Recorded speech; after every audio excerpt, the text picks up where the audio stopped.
This is Borders Rugby Special on Borders Rugby Radio with Stuart Cameron.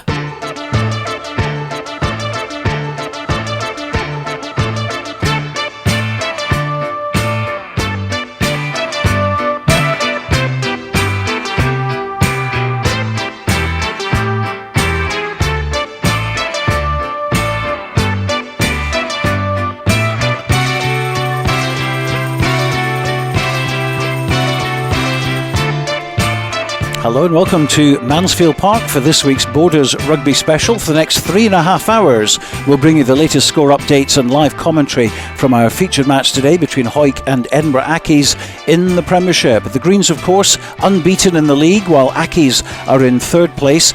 Hawick haven't lost at home in the league since September 2019 when Glasgow Hawks won here, and they've kept the Bill McLaren shield all season, so they'll be in no mood to give that up. But 7 days ago, Hawick only just got past bottom of the table Musselburgh, while Accies beat second placed Curry, so it's all set for a good encounter. The match will kick off at 2 o'clock today, which is why we're on air earlier than usual, and a short time ago I spoke with both head coaches, Ian Berthinison of Accies and first Hawick boss Matty Douglas. Well, Matty, your excellent season continues over 3 years now since you were last defeated here at Mansfield Park, and that's something you'll obviously want to keep going.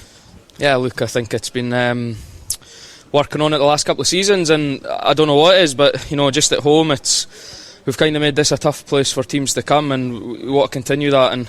And today's got to be, this has got to be a massive test for us, and a bit of test the character as well. As last week probably underperformed a little bit, and look, there's a kind of a good attitude in that changing room now, and look, we know the task at hand, and we're excited.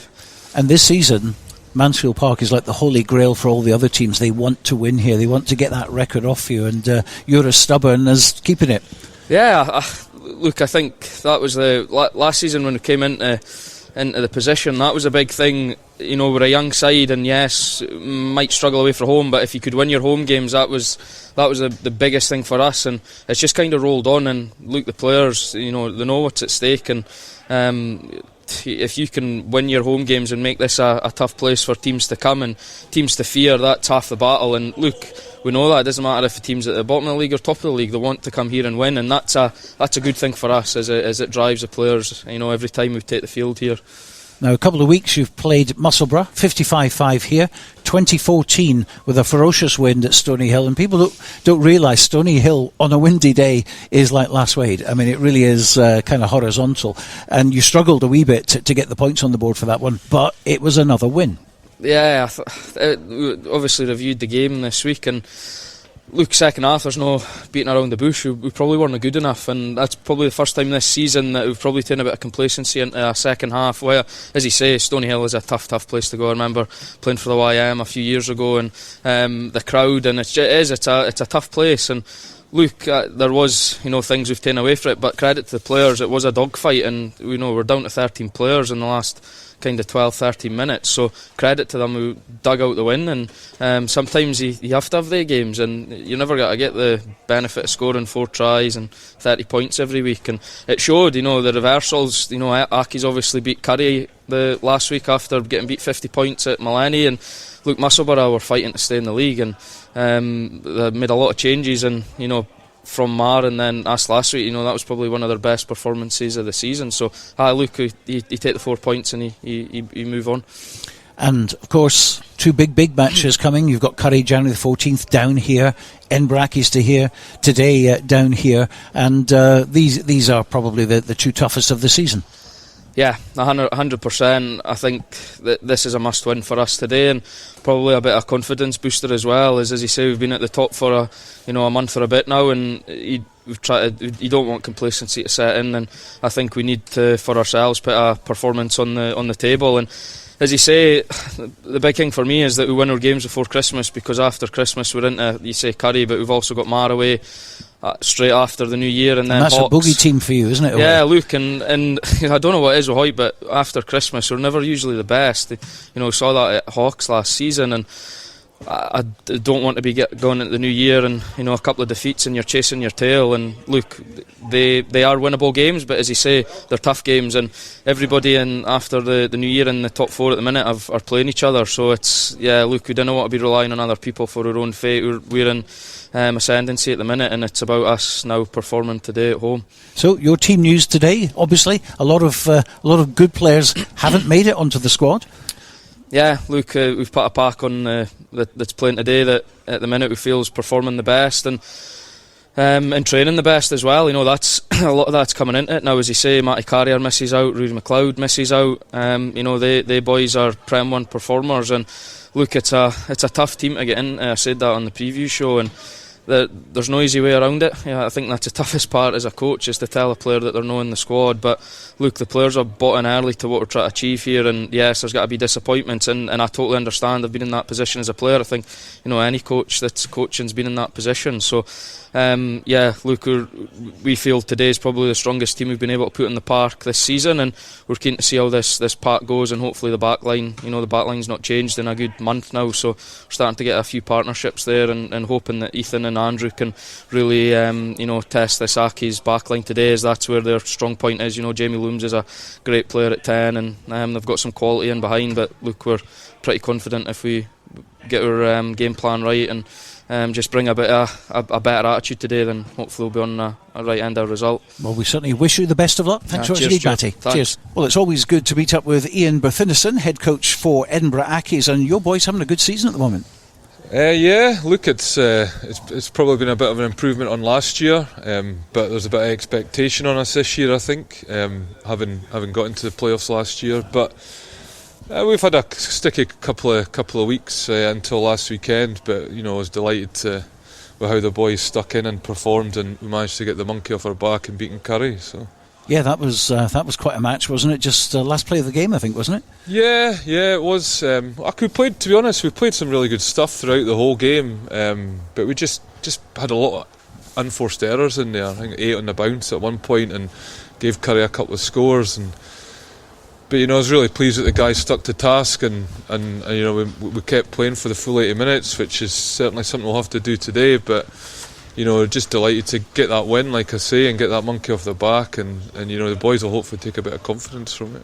And really good from an Accies point of view to actually be consistently in that top 4. Yeah, I mean, that's a challenge for us. I think previously we've dabbled, we've been doing okay, and then we've fell away as the season teeters on. But the key is the consistency part. We've got to turn up every week. We've got to understand it. We've got to turn up every week, and I think results have shown over the league this year that any team can beat any team. And certainly when we played Hawick up at Rayburn Place in September, it was a real tight game, and Hawick probably took more of their chances and we didn't, so we've got to be really consistent in our decision making in and around that.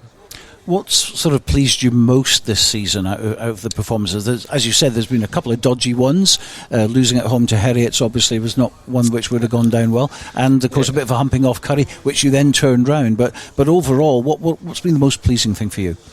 Yeah, look, I think, to be honest, the club as a whole is going really well. We've got 3 teams out every week consistently, but it's probably the depth. I don't talk about it a lot. I think a lot of people talk about players missing, but I look at opportunities for other players. And I think that's the thing for me. The depth that we've got now at Accies is allowing us to create that consistency, to be hopefully and continue to be at the top end of the league, and that's probably the most pleasing thing, that the challenge to get in the team, and the challenge to keep your place in the team, you have to perform, and that's really pleasing, for the coaching group. And what about the team news for today? Yeah, I mean, there's a few changes. Obviously Harry Patterson came in last week from Edinburgh Rugby, got his first bit of game time in a while, and he did well. That was great. But Ben Appleson comes back. He was unavailable, so he steps in. Ben Afshar's away playing for Scotland 20s today, so St John Broad gets his first start, and Max Love comes back from a long-term injury onto the bench at scrum half. The front five's the same. It's unchanged from the week before with Curry. And a couple of injuries in the back row, we've rejigged that, but it's quite an exciting big mobile pack, and that's the challenge for our guys, is to take on another big exciting mobile pack in Hawick, and our boys are looking forward to that. I think I'm right in saying that it was you that last took the shield off Hawick, wasn't it, at Rayburn Place? Yes, and I think I'm right in potentially saying, I might be wrong on this, but did they win it back of us down here at the same fixture last year? I think it was, and they've had it ever since, of course. And of course they haven't lost here since Glasgow Hawks beat them in September 2019, 3 years. So lots of potential for you today. Yeah, no, look, it is, and I said I think Matty and the coaching group down here have done a great job. They've really turned it around, and they've got a great group of guys and group of players here, clearly, and they're all playing well for the town. And that is the challenge for a City team coming down. We've got to have that togetherness as a group, and make sure that we all work hard for the full 80 minutes to take on the challenge that we've got. But our boys are really enjoying those challenges this year. Mar would never beat. We've got that monkey off our back. Curry would never beaten for a long, long time. We've got that monkey off our back. So it's all set up then. Well, that's the big one for us today is Mansfield, and that's probably the biggest challenge in the league for any team. So. Well, we wish you the best of luck today. No, cheers, Stuart, thanks. Ian Berthinison, and before that it was Matty Douglas. Well, let's bring in Dale Clancy now. This is an intriguing one today, isn't it? And clearly Hawick need to get back to form, and if they do, they should win this. Yeah, it was tight in the reverse fixture. The Hawick managed to squeeze in by a 1 point victory at Rayburn Place. But it's tight at the top of the league, and this is a big game in terms of their aspirations to where they want to be come the playoffs. Hawick at Heriots next, then GHA at home, followed by Mar away, their bogey team as we heard, then Curry at home before heading to Hawks. So not an easy run in. No, but I think that after Christmas they've got the couple of games that are left, and I think they'll be solely focusing on trying to make sure that they're and consolidate those top two places before Christmas, because after that they can then start to build and look towards the playoffs. So it starts with a big game today against Edinburgh Accies, and they'll certainly be wanting to get the win to put that distance between themselves. Well, let's bring in Nikki Walker, who's on co-comms with you today. Nikki, of course, is a former Hawick player and Scottish international, and also coached Hawick here many years ago. How good is this Hawick side compared with, say, the last 20 years? I think it's certainly up there. I think the consistency they've shown this year in terms of, they're winning every single week, and they seem to be a team that's getting stronger as the season goes on. Obviously they've recruited players coming back from Southern Knights with Daniel Sudden and Fraser Rennick, Dalton Redpath coming back, and then also recruitment of Ethan Riley in the centre, the Australian who's come in. So the squad's just got stronger and stronger as the seasons went on. So I think if they keep in that vein, then they're going to be the team to beat this year. And a big problem for Matty Douglas, leaving people out. It's very difficult for him. He's got selection headaches there, and there's some good players playing for their seconds team this weekend that would get in most Premiership teams. So there's a lot of good strength and depth, and I think Matty's doing an excellent job. I was going to say, because you must be impressed. 25 years old, I think he is, and he's head coach of a Premiership team that's top of the table. Yeah, massively impressed. Yeah, I've spoke to him a couple of times over the course of the season, and he seems to have a real identity in terms of how he wants to play, and that suits the strengths of the players that he's got. And I think we'll see that today here at Mansfield.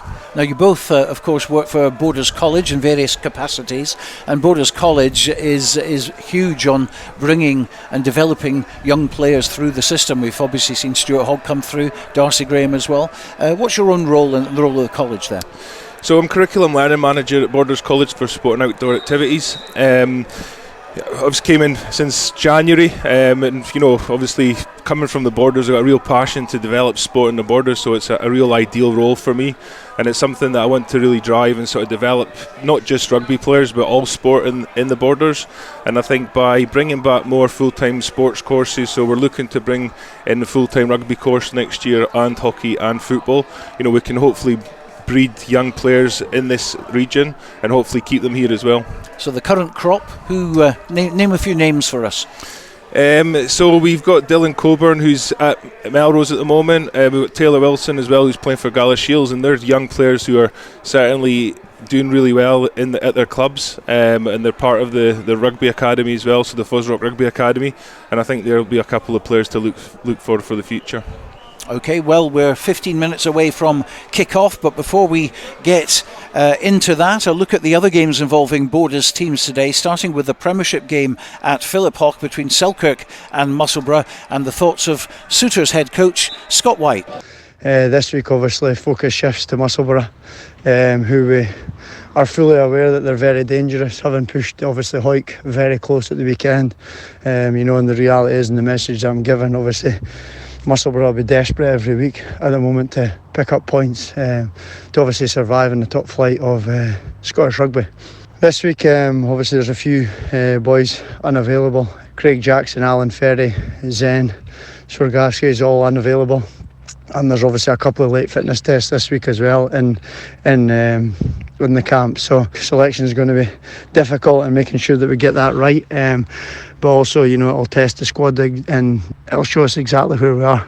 Well, also in the Premiership, Jed Forrest visit Glasgow Hawks, and despite a lot of good effort, Jed are finding points hard to come by. Here's head coach Andrew Brown. So after last week, disappointing sort of result, another one that got away. Even though after a much better performance from the week before at Philip Hall, but ultimately not good enough. A few things let us down. We weren't clinical enough at times, especially when we were in the red zone. We gave away too many penalties. We weren't disciplined enough when we were under pressure in our own 22. But there's loads of positives. We competed right through the game. Sadly, obviously, knocked on over the line with sort of 5-10 minutes to go. Which would have gave us the lead and a try bonus point, and then to sort of obviously relinquish sort of 100 metres and give a penalty away, and then Selkirk kick the 3 points to take the bonus point away from us. So to come away with nothing from a fantastic performance from lads was fairly disheartening, but the performance was a good one. Scrummed good against what is a formidable front row with Selkirk. The 3 quarters played really well, and Gary Monroe got the back line moving. We broke them down and made yards, and like I say, it was just clinical. We just weren't clinical enough at times, and that hurt us. This week, moving on to Hawks, we've kind of put ourselves in a position now where we need to be picking up points. Although we've played well the last few games against Curry and Hawick and Selkirk, to come away with nothing is obviously hurting our points tally in the table. So these next 3 games running up to Christmas are massive for us. Obviously, it's a tough task going to be going away to Hawks, but yeah, we need to be coming away from these games with something to ensure our safety. There's a couple of changes this week. Our skipper's not available. Clark Skeldon's not available this week, which is going to be a massive miss. Obviously, he's one of the out-and-out performers so far this season. He always leads from the front, but the front row's the same. Second row, Andrew Sweeney will be sliding into the second row to start for Skelly. We've got a new signing this week, a guy called Ben Fotheringham, who joins the squad, and he'll be starting at 8. Gary Young and Ben McNeil will start on the flanks again. And then in the back lines, the only changes really is Lewis Young's not available, and so his brother Callum will fill in at fullback. And that's pretty much it. So there's only 2 changes really, which is good. Hopefully we'll get a bit of continuity going forward, and that'll help us hopefully secure a few points. Well, let's go into National 1, and top of the table are still Kelso. We can hear now from Director of Rugby, Neil Hinnigan.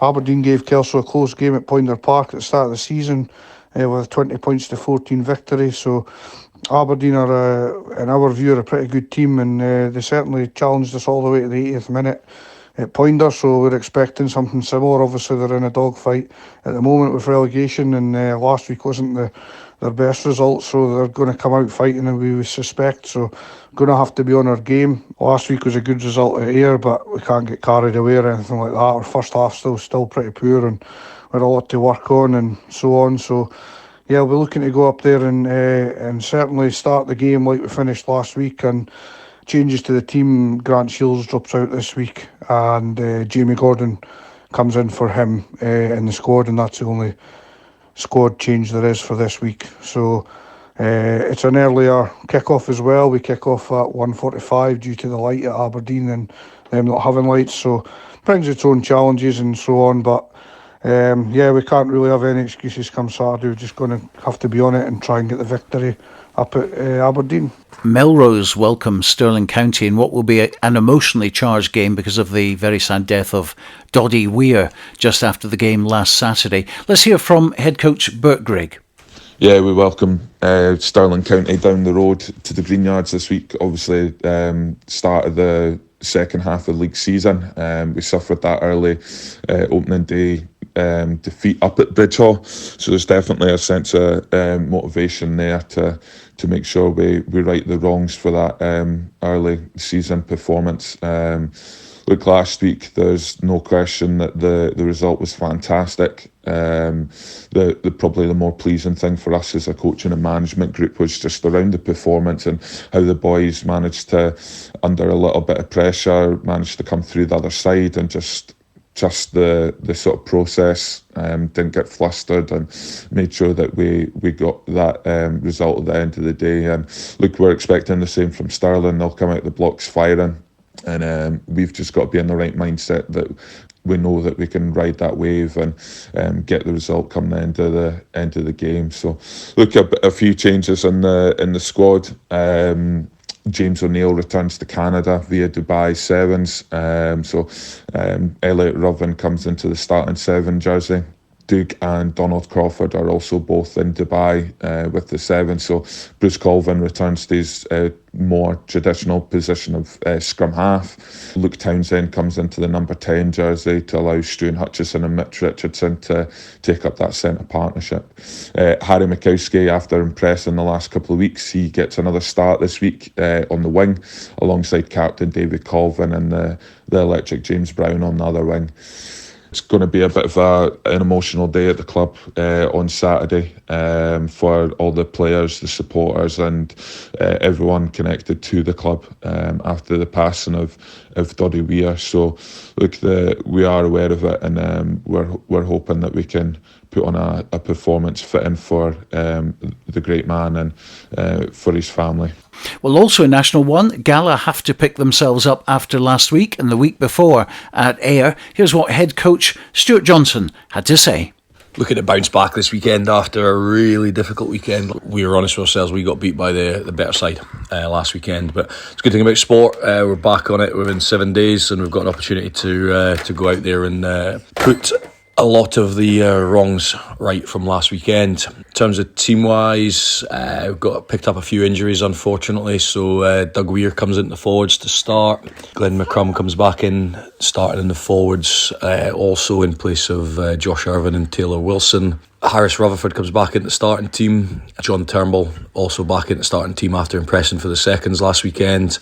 And Russell Kerr's coming onto the bench again after impressing for the seconds, as with Sam Smith coming onto the bench as well. And Jack Williamson's back, also replacing Blair Reevely, who's away to Australia. So look, quite a few changes this week, but again, it's one of them things where we're looking for a reaction from the boys coming in. And as I say, the 4 boys coming in there in terms of Russell, John Turnbull, Sam Smith and Doug Weir, all have been impressing for the seconds. Doug Weir also impressing off the bench against Melrose. So they'll looking for these guys to come in and add something.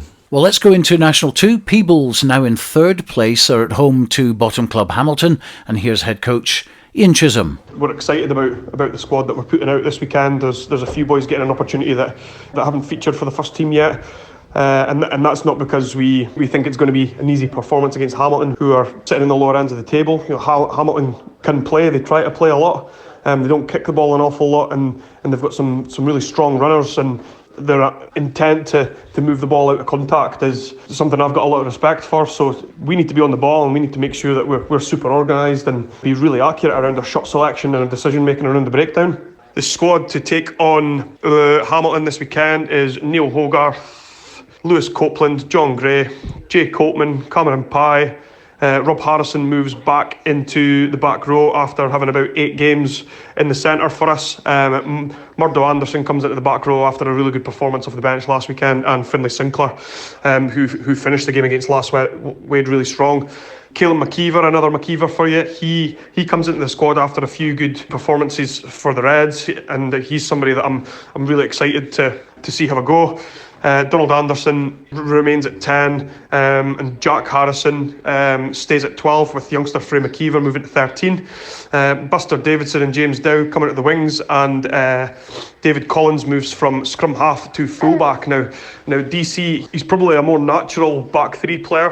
He covers the ground really well. He returns the ball really well. His ability to beat a man is superb, and he's always got that ambition to offload the ball when he's able to get his head through the contact and win the space in behind. So I'm really excited to see what DC can bring there, and look, the fact that we've had back row players and players who've never really played centre before, it's probably limited our ability to move the ball to the wider channels, and that's where we want to attack, so that we can move defences across the pitch and try and create disconnects on the way back. On the bench we have Andrew Brown, John Napier, Finlay Collins and Ewan Jackson. So again, they're all forwards, and that probably paints the picture for us as to where we are with backs. But look, excited for this weekend, and we'll take it from there. Well, Berwick are up to 5th at the moment, and they travel to Newton Stewart, who are very tricky to beat at home. One of Berwick's coaches, Paul Pringle, looks forward now to that game. So this week we make the long and difficult journey away to Newton Stewart. It's coming on the back of a really good performance last week against Preston Lodge, where the lads really clicked. What we've been working on training really came into effect. We had a really good performance. Unfortunately, this week we've had to make quite a few changes due to unavailability and a number of injuries. So at props, Stu Gilchrist comes in for Darren Goodfellow. We've got some movement in the pack as well, with Nathan Melrose moving from 7 into hooker.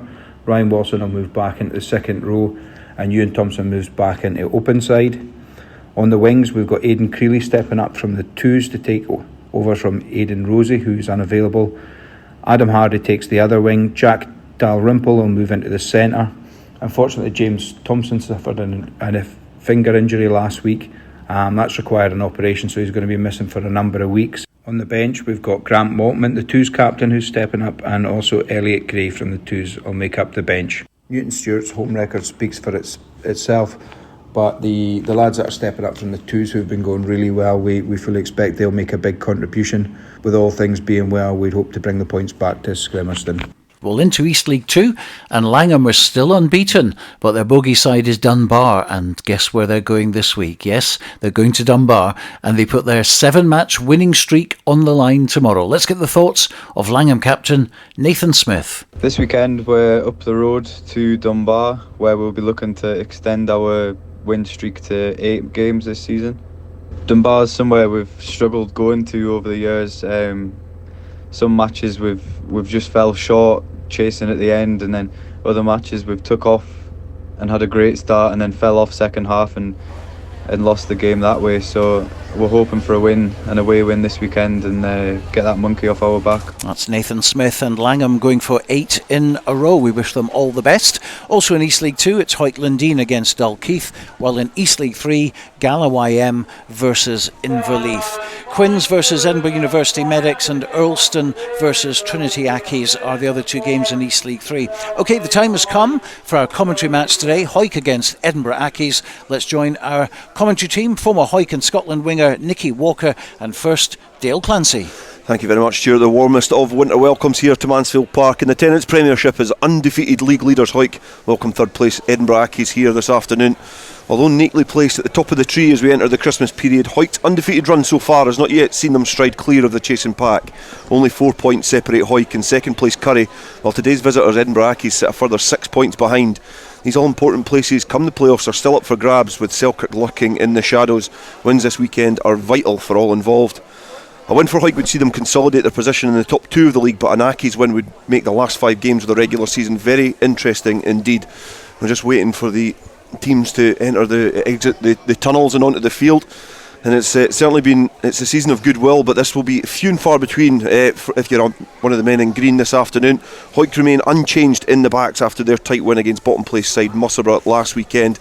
In the forwards, club captain Carrier drops out of the squad alongside Fairbairn, and the reshuffle results in Fraser Rennick taking the hooker jersey and a return to the starting lineup for Redpath, along with the welcome reintroduction to the side for Jay Linton. Matty Douglas' side this afternoon start with Kirk Ford at fullback. They've got Lewis Ferguson and Ronan McKean on the wings, Andrew Mitchell and Ethan Riley the centre partnership, and at halfback they've got Gareth Welsh and Kyle Brunton. In the front row, Sean Muir will captain the side alongside Fraser Rennick and Nicky Little, while Dalton Redpath and Daniel Sudden make up the second row. And in the back row, they've got Connor Sutherland, Callum Rennick and the aforementioned Jay Linton, who's returning to the squad. Edinburgh Accies, they do have a few absentees in the shape of Soul and Hart, but powerful winger Lewis Well will be hoping to make a few issues for the Hawick defence after scoring in their earlier encounter this season. An industrious back row is deployed by Ian Bertizewin, who's got Mills and Drennan, who pack down alongside Rory Campbell, who's already got 6 tries to his name so far this season. Edinburgh Accies just led onto the field by their captain Jamie Looms. They line up with Ben Appleson at fullback, with Lewis Wells and Fraser Lindsay on the wings. Neil Armstrong and Max Wallace are the centre partnership, with St John Broad making his first start for Edinburgh Accies alongside the captain Jamie Looms. Cole Imrie, Fraser McCaslan and Clem LaCour are the front row, alongside Cameron Bain and Struan Whitaker in the second row, with Jake Mills, Tom Drennan and Rory Campbell in the back row. Alongside me this afternoon is Nikki Walker, who knows Mansfield Park very, very well, owing to his time here as a player and a coach, and his travels has taken him far across the UK landscape. And just before we're going to get a minute's silence, this is certainly going to be an interesting encounter. Yeah, I think it is. Yeah, obviously first fight v third. You know, both teams have going really well, coming off the back of good wins last weekend, and I think this will be a real challenge for Edinburgh Accies coming down here to Mansfield today. Both captains, Sean Muir and Jamie Looms, have just put a club shirt with number 5 just in front of the stand here,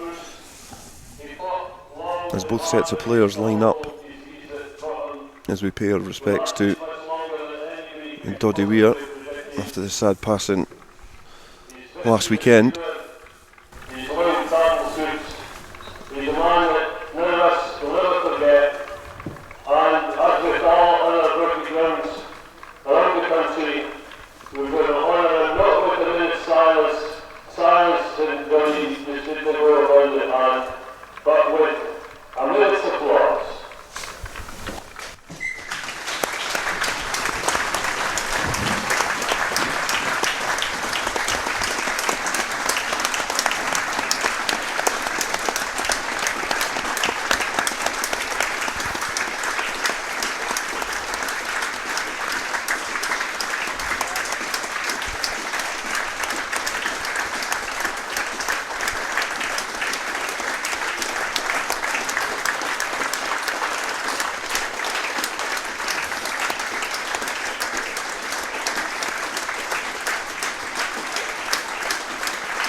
A minute's applause there for Doddy Weir, who sadly passed away last weekend and leaves his mark on the rugby landscape, as well as after his impressive battle against a horrible disease, motor neuron disease, obviously succumbing to the illness last weekend. He's certainly been an instrumental character in raising awareness over the last few years when he's been fighting the disease, which is sadly taking him away from us, but his legacy will definitely live on in Scottish rugby. Another man whose legacy will certainly live on is Bill McLaren, because it's the Bill McLaren Shield is also up for grabs here this afternoon, as Edinburgh Accies are going to get play underway as Jamie Looms just right-footed kick downfield into the 22. It's retrieved well there by Hawick, but back into the hands of Kyle Brunton, who just knocks on and just fumbles just about 5 metres shy of his own line. And Nicky, that's not going to be the kind of start that Hawick would have been looking for. No, it's quite uncharacteristic by Hawick, really, because you know that's something they've been really good at this season in terms of getting out of their own half. They've got good kickers in the team, so not a really good start for Kyle Brunton there. Kyle Brunton, who's getting a good run at 10. There's some talented fly halves in the team as well. Kirk Ford playing at fullback with Billy Donaldson on the bench as well, and he'll have to try and shrug this off. This little faux pas pretty early as the scrum's packed down. A little nudge on there from Hawick, who put the pressure on Edinburgh Accies, and the ball has just squirmed out the back of the scrum there, but it's been well gathered by St John Broad, who managed to get down on the ball Bracky's scrum half making his first start for the side this afternoon after his arrival from Mar. As Bracky's look to try and secure the ball as Broad puts it into the hands of Cole Imrie, who makes some good inroads into the Hawick defence. Welsh trying to get over the ball, and Broad now goes against the grain. Is in the hands of Looms, who passes out the back to Appleson. Down at the hands of Rudy Campbell, who takes it almost at walking pace, but does well to try and evade a few defenders and set up the platform again as Bracky's come knocking. Into the hands now of Clem LeCour, who rides the first challenge. It was a big hit in there from Dalton Redpath. Welsh tried to go in again and sniffle the ball, but it's a penalty, and the pressure continues here. And it'll be an interesting decision from Edinburgh Accies to see what they do. And I think it's going to be a stab into the corner, and this will be an early tester for Hawick, who have invited a bit of pressure in this opening minute here. So it's popped into the corner. It's going to be a throw in to the line out. The first tester for Fraser McCaslin. The Edinburgh Accies players taking a bit of time to arrive at the line out and eventually get there as Rudy Campbell darts to the front, and it's passed to the tail. And Cameron Bain was the player who rose the highest as the Maul looks to try and get a head of steam and test this Hawick defence, and Tom Drennan is the player there who's managed just to get his body in a good position.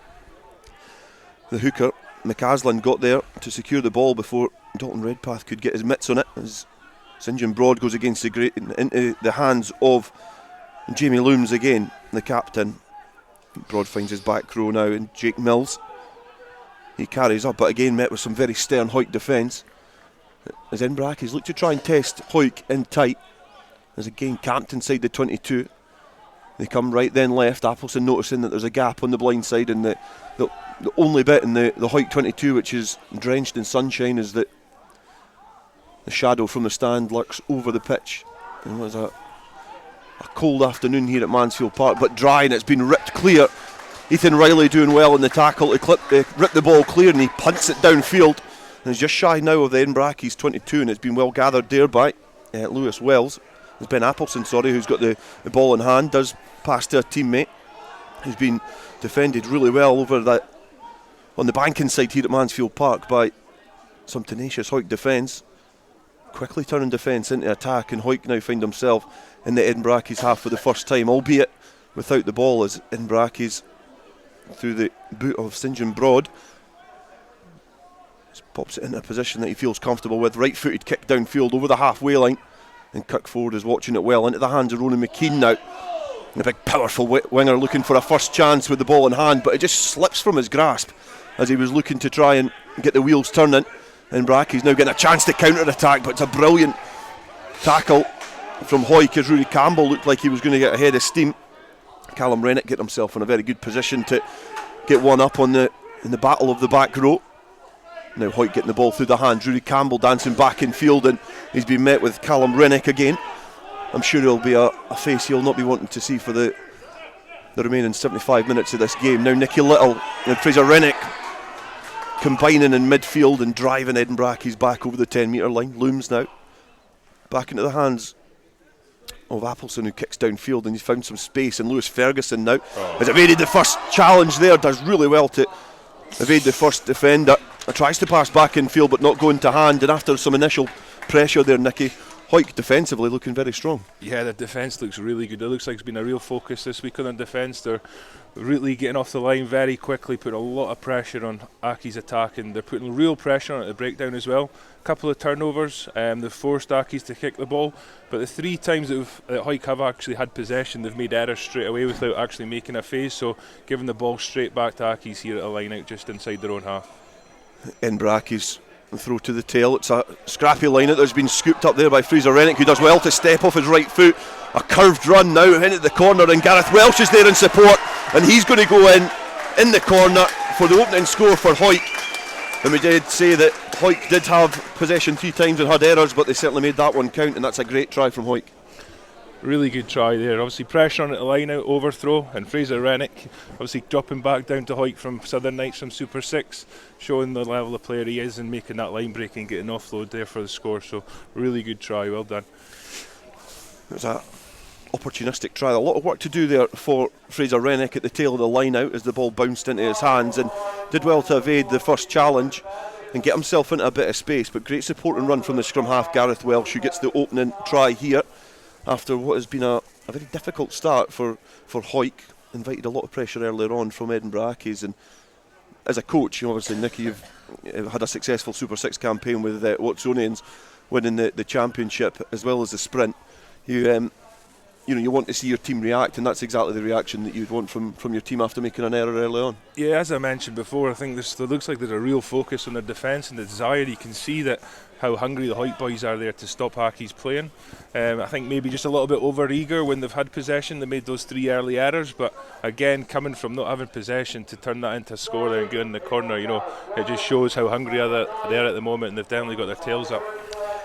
Kirk Ford with a challenging conversion attempt over on the banking side, just not able to make it count and add the extras. But I think Hawick, from what has been a bit of an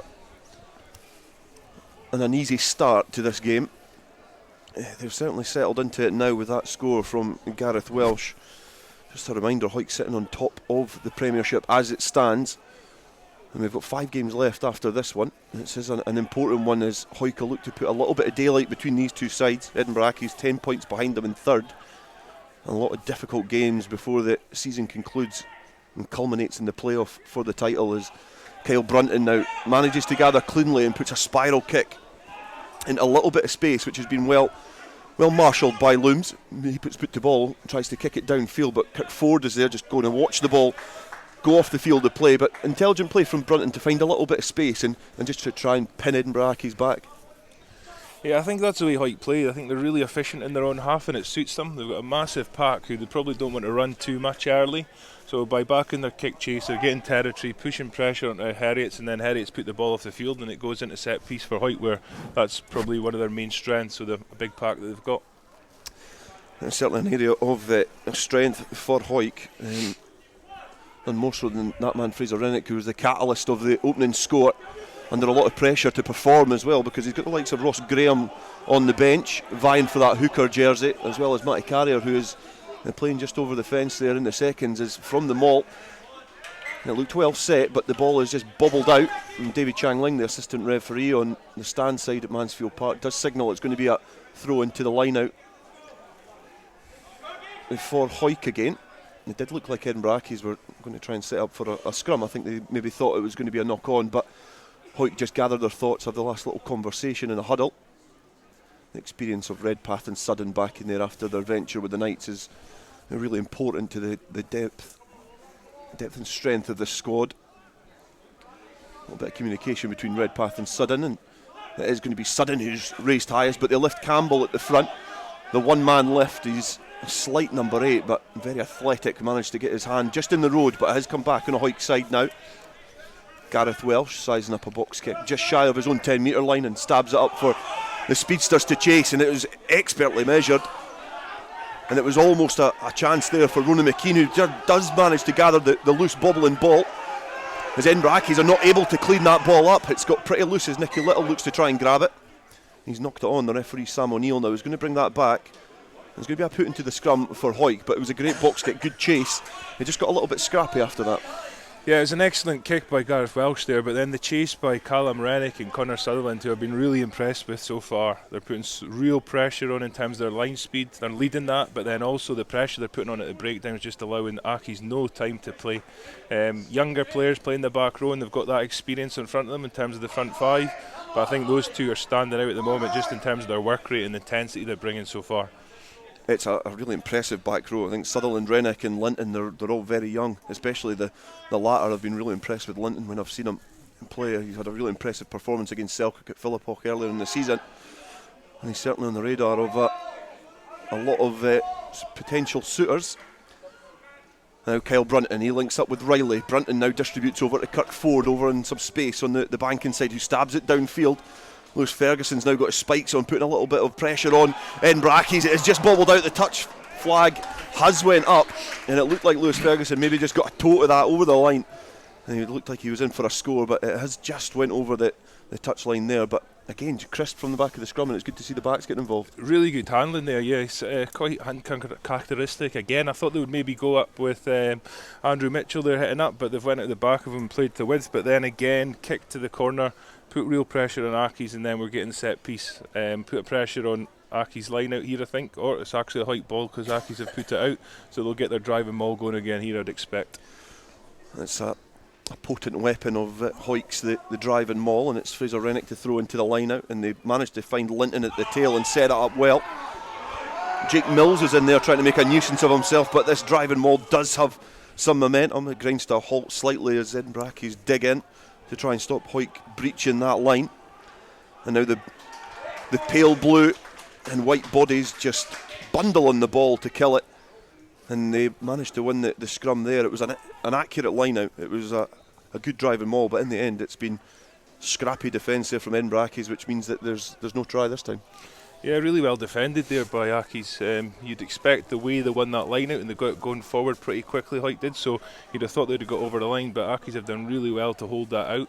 But what's so impressive, I think, with Hawick is they just know what their strengths are. You know, I think the backs know that their forwards will have the upper hand, and they're keeping their forwards going forward and putting them in the right areas of the field, and it's really efficient. And then we actually get those opportunities. We're unfortunate they're not to get over the try line, but I'm sure there'll be more of those opportunities to come. They put into the scrum. Hawick looked to put a bit of pressure on, but Edinburgh Accies are doing well at the set piece. And St John Broad is having a conversation with the referee. Put straight into the hands of Neil Armstrong. Man who made his debut over a decade ago for Edinburgh Accies. As they clear their lines, kick downfield, it has just escaped the 22. A player you mentioned earlier on, Nikki, actually was Andrew Mitchell, and they used him as a decoy runner. He's got 7 tries so far this season, but now back at Hawick after it wasn't a fruitful spell in Super 6, but how impressive is he? He's really impressive. You don't get many athletes like him. He's over 6 foot, he's probably about 16, 17 stone, and he runs really quickly as well. He's a real athlete. And I think at Hawick they're just really playing to his strengths. They give him the ball on the gain line. You know, they're asking opposition players to try and stop him, and it often doesn't happen. You're not asking him to make many passes off his right and left hand or kicking. He's a ball carrying player, and he's a real focal point for the team. I think he'll probably get the ball here, or not out the back this time, but he does get the team going forward, and it really complements the forwards. Jay Linton in some space now from that line out. Hawick managed to stretch the field and get the big ball carriers into some space, and it's a big distributed ball there into the hands of Connor Sutherland, who's galloping towards the Edinburgh Accies defence. Welsh digs about for the ball there. Brunton quickly through the hands to Riley. Riley finds Mitchell, who distributes there to Daniel Sudden, and he just loses his foot in on this clatchy Mansfield surface, but recycles the ball quickly well there as Ethan Riley links up there with Lewis Ferguson. But I think again there's been a little foot in touch, and it looked like, I think it was maybe Kurt Ford actually on that far side, who was the ball carrier and just breached the touch line there. But Hawick are certainly looking to want to try and play some rugby and throw this ball around. They look really sharp, don't they? I'm mixing it up really well there. Obviously went away from the driven line, they went off the top, and they went out the back of Andrew Mitchell and played to this left hand side touch line, and then they've went coast to coast, and they've actually went back to the other touch line with Lewis Ferguson. He's just stepped into touch. I thought he was going to get away and get in the corner there. It was really unlucky, but it was really, really good play by Hawick. Edinburgh Accies secure the line out. It's set up on a plate there for St John Broad, who hoists it into the air. A coming together there of Ethan Riley, and I think that was Lewis Ferguson as well, who both had eyes on the ball. I think Lewis Ferguson is perhaps more winded than anything else as he's clattered by the Australian into the hands of Fraser Rennick from the set piece, but it's just been knocked forward. The referee has still not put his whistle to mouth, but I think it won't matter a jot if you're a fan of the green machine, because it's still on the Hawick side. Edinburgh Accies contesting at the ruck, looking to get that ball back on their side as the captain looms and gets in on proceedings now. And I think perhaps Dalton Redpath is going to be carded here for coming in at the side, and I think perhaps potentially using the shoulder. It'd be interesting to see what the decision was there. We do have a monitor just in front of us, and you can see as clear as day just coming in at the side at an angle to try and clear Jamie Looms out. But Dalton Redpath, for whatever his little faux pas was there, he's got to spend 10 minutes in the bin. There was maybe a little bit of justice there. Accies getting possession back, because there was a blatant knock on there by Fraser Rennick, unlike him. But then, obviously, because the play went on a little bit, then Dalton Redpath may be coming a little bit off his feet, a little bit dangerous. He's got the yellow card there, so it's a penalty to Accies. Okay, just jump in with a couple of latest scores for you in the Premiership. It's Heriots Blues 0. It's Curry 0. Heriots Blues 8 at the moment. An early score for Heriots at Melrose Park. Hawick 5, Edinburgh Accies 0 here, of course. Mars 7, GHA 0. Up in Rubislaw, Aberdeen, of course, they kicked off at 1:45. Aberdeen Grammar 3, Kelso 28. Already got the bonus point in the bag at Rubislaw, going great guns up in the frozen north of Scotland. Not so good for Berwick, though, in National 2. It's Newton Stewart 21, Berwick 0 in the first 20 minutes. A little bit of attention here as Edinburgh Accies have a player just down on the ground, just some of the medical team round about him. I think it's Cameron Bain who is getting some treatment. There's a little bit of a break in play, but it was interesting, Nikki, you mentioned that you don't get many 6-foot athletes that are quick and ball carriers for Hawick. I can probably name another one. It's going to be continuing here, though. The referee Sam O'Neill has just blasted the whistle. There's going to be a replacement as well. Richard Thompson is going to come on for Cameron Bain. And the kick to touch there from the penalty just goes over the touchline, right in front of us, just shy of the halfway line. Not a lot of territory. I do wonder if that's a head injury assessment that they're looking at there, because he's having a conversation with the physio. But play continues here at Mansfield. It's still Hawick 5, Edinburgh Accies 0. We've played 18 minutes in this first half, and Edinburgh Accies now with the ball in hand over the halfway line. A good driven maul, and they look to try and test this defensive line now, and almost Kyle Brunton look to try and intercept that. And I think Edinburgh Accies are having a conversation with Sam O'Neill, especially Neil Armstrong, who is maybe gesturing the fact that he feels that it was deliberately knocked on and there was no chance he was going to intercept it, but it was all very congested and it looked like the opportunity was there for Kyle Brunton to steal the ball. Yeah, I think Accies got their driven line out going there really well. We've seen with Dalton Redpath going off to the yellow card, so they're making advantage of that extra man, and they were on the front foot, and then they just went for a compliment play there on the gain line, but Kyle Brunton just got his fingers to it, but it looked to me, but Hawick have managed to get the possession for some reason. Yes, the Hawick do have the ball in hand. Gareth Welsh, the scrum half, is just waiting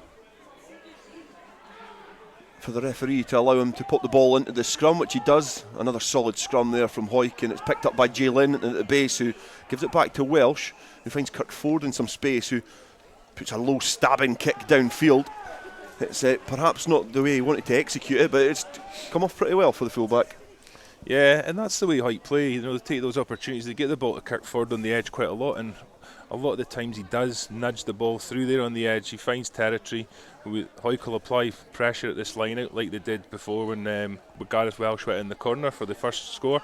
So, it's definitely a game plan to try and get the ball in the corners and put some pressure on the Edinburgh Accies set piece. Matty Douglas putting his stamp on this Hawick team. As Nikki mentioned before, he's certainly got an image of how he wants his team to play, and perhaps that playmaker experience he had in his time in a Hawick jersey and also a Kelso jersey is shown. And to the likes of Kirk Ford and Kyle Brunton as Edinburgh Accies slowly trundle this up the field. They've made a good 25 yards now up towards the halfway line. The Hawick managed to defend this well, and taking the shirts off the backs of some of the Edinburgh Accies players, and the ball is passed to the boots of Jamie Looms, who cannot gather it, and he's clattered as well from the shins of a Hawick player who looked to try and gather the ball, and it's been knocked on. Hawick were sniffing blood and thought they could have perhaps pounced on that opportunity, but the referee is going to bring that back. It'll be a put into the scrum, but defensively Hawick are very, very intense. Yes, and where did that mistake come from against Callum Rennick flying off the line at the 10 there and dropped the ball, and then who's on it quickly again? Callum Rennick, and the ball pops up to Daniel Sudden, who just makes a half break there and just makes an error, but obviously very close to scoring there just on that turnover. So really, really good defence by Hawick. The intensity that Callum Rennick and Connor Sutherland are bringing at the moment is just too much for Accies. Hawick defensively this season have on average conceded about 15 points a game, which is no mean feat in this division when you've got teams like Edinburgh Accies. You've got a few border derbies to chuck in there as well. Curry, Mar, you've got a very very capable opponents who know their way to the try line. And Curry are a team that have amassed over 60 tries so far this season, but found it going tough against Hawick in their earlier encounter at Melrose Park. So certainly it's a successful campaign so far that's been built off this formidable defence that Hawick have been displaying so far in the opening 20 minutes here. Ball's put into the scrum as Edinburgh Accies do get a bit of a nudge on, and Clem LaCour does pop out of the scrum. The referee is going to signal the penalty in Edinburgh Accies' way. Having a little conversation with Sean Muir, but the referee Sam O'Neill spotting an infringement there from Hawick and giving the penalty the way of Accies. Yeah, and it shows the difference that it makes, obviously, having the 7 men in the scrum for Hawick, with Dalton Redpath off to the yellow card at the moment. You know, Accies getting ascendancy there in the scrum, and they did also in the last line-out play as well, where they got their maul going just inside Hawick's half. So I'd expect to maybe see another driving line-out here, apply some pressure to the 7 men in the pack of Hawick, and they're really feeling it at the moment. You feel if they manage to get a driven line-out, same as the last one, they could make some good inroads towards this Hawick 22. They managed to gather the ball, and it is going forward. There's a couple of splinter groups as well that maybe catch the eye of the Hawick defence, but it does manage to camp down eventually on the 22. They go into the hands, and again Rory Campbell in the thick of the action. St John Broad sweeping up well, now into the hands of Looms, who finds Armstrong. He's got some options outside him, but opts to go alone, and he's driven back. He's got some support there as well from Lewis Wells, who has been impressive so far this season as Looms puts boot to ball. It's an unorthodox kick, but it comes off pretty well as Kirkford looks to evade the first couple of challenges and does well to ride the tackle and set up the platform and allow the support to come. Now Sean Muir, ball tucked under his arm, makes some steady yards so Kyle Brunton can settle in the pocket and kick downfield to turn. Then Bracky's winger Fraser Lindsay, who gathers well into the hands of Appleson, an ex-Scotland age grade international. He spent a long time at Edinburgh Accies. Kicks downfield at the feet of Kirkford, who returns it. They'll be hoping for a fortunate bounce of the ball as it bobbles just shy of the Edinburgh Accies 5 metre line. Jamie Looms back in the pocket, sclaffs that ball downfield. It's not came off the boot perhaps the way he wanted it, as Kirkford almost looked to go quickly. Ball at the halfway line on the banking side now. They're thrown to the line out for Hawick, but they'll be hoping for a return of Dalton Redpath pretty soon to get back up to a full complement of players. Yeah, some really good kicking there in terms of, you know, Kirkford finding ground in behind Herriot's, Kyle Brunton as well, really two competent kickers, and Accies are tending to kick the ball off the field, so it gives Hawick opportunities for a set piece attack. In terms of the kicking, Ford and Brunton's kicking has been pretty accurate overall, and Looms has been a little bit scruffy. You know, he's not been making the good territory that he's perhaps wanted to, and he's had a couple of kicks that have been quite easy to be fielded by Hawick, which has played into their hands because they can return it and get some good territory. But Edinburgh Accies from the line out managed to get a pot at it, and it is Jake Mills pumping the legs, a man who can also play in the second row as well. Now into the open space of Max Wallace, who tried to evade the challenges. Support comes round the corner for Edinburgh Accies, and St John Broad does have Fraser Lindsay on the wing, but he's slightly isolated and runs straight into the shoulder of Daniel Sudden. Now Edinburgh Accies looking to try and manipulate this Hawick defence, use the big runners and stretch this field as the forwards are lined up just outside Jamie Looms. They've got a couple of big runners, one Tom Drennan in there. As the ball gets in a congested area yet again, the referee Sam O'Neill having a good look at that to make sure that there's no skullduggery in there. There's no Hawick hands trying to slow the ball down as St John Broad gets to the next breakdown. Looms out the back, he finds Appleson, who tries to kick downfield but is ricocheted off a Hawick knee. Now play back over the halfway line, onto the 10 now, into the hands of Fraser Lindsay, who's working hard off his wing, and he finds his opposite winger Lewis Wells, who's in support. Again, two powerful, tall, rangy wingers who've not had a lot of time with ball in hand as Edinburgh Accies look to press the reset button and go through their repertoire yet again into the hands of Looms. He looks to ghost one way, then go another. He's got Fraser Rennick breathing down his neck. And you said it before, Nicky, a lot of it's coming off of the pressure, and that's exactly what Fraser Rennick done there, just hunting down the fly half and forcing them into an error. Yeah, I've been really impressed by Hawick's Park's work rate, especially defensively. They're getting off the line very, very quickly and cutting off any attack, and then the pressure they're putting on at the breakdown just means that it's slow ball for Accies all the time. And it looks like Accies are here to try and play, but because the ball's so slow, it's not allowing them to play at all, and then they're forcing them into kicks like that, and Looms there just putting the ball straight out with a kick. He doesn't look like a natural kicking 10. He looks like the type of 10 that wants to play from deep, and it's just making him not play to his strengths at the moment. There is a player just receiving a little bit of treatment on the ground for Hawick, and just a reminder, we've got 14 minutes left in this first half, and it's still Hawick 5, Edinburgh Accies nil. A 2 o'clock kick-off here at Mansfield Park, and there's a couple of 2 o'clock kick-offs from around the country as well, as we'll hear from Stuart. Yes, in the Premiership, it's still Curry 0, Heriots Blues 8, Glasgow Hawks 5, Jed Forest 0, Hawick 5, Edinburgh Accies 0. Here, of course, Mar 14, GHA 5, and Selkirk Musselburgh. That will kick off at 3 o'clock. International 1, the 1:45 kick-off. Aberdeen 10 now, Kelso 28, but Kelso with the try bonus in the bag.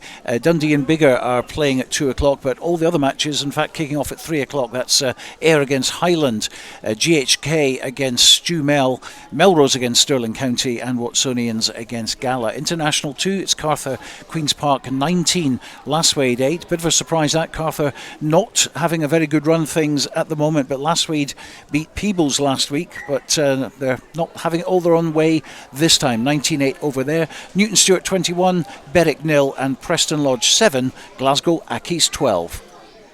Thanks for that, Stuart. I didn't need reminded that last week beat Peebles last week, but plays back underway here at Mansfield Park. Hawick 5, Edinburgh Accies 0, and it's link up from Sean Muir and Fraser Rennick on the 5 metre channel. Fraser Rennick does well to evade the first challenge from Lindsay, and he goes all the way from the 10 metre line, and now 5 metres shy of the Edinburgh Accies line. Edinburgh Accies doing well to dig about in there. Sam O'Neill seeing that there's an infringement, and player not rolling away, and there's going to be a penalty to Hawick, and cute interlinking play between Muir and Rennick. And I'm imagining they're going to pop this into the corner and have a stab from the line out.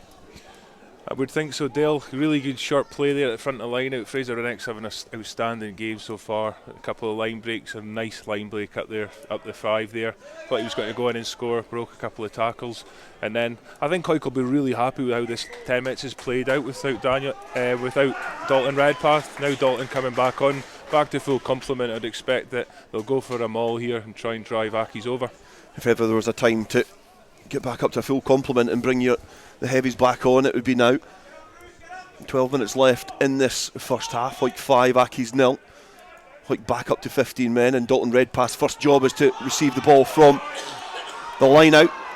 Hawick now set up that driving maul and get the legs pumping. It splinters to the side. Fraser Rennick is the player with the ball in hand, just shy of the line. The advantage is coming for Hawick, but they've been awarded the penalty try. Sam O'Neill has gestured that the try was inevitable, and it shows the power that Hawick have up front, and they stretch their lead here. And I think there's going to be a yellow card as well by the looks of things.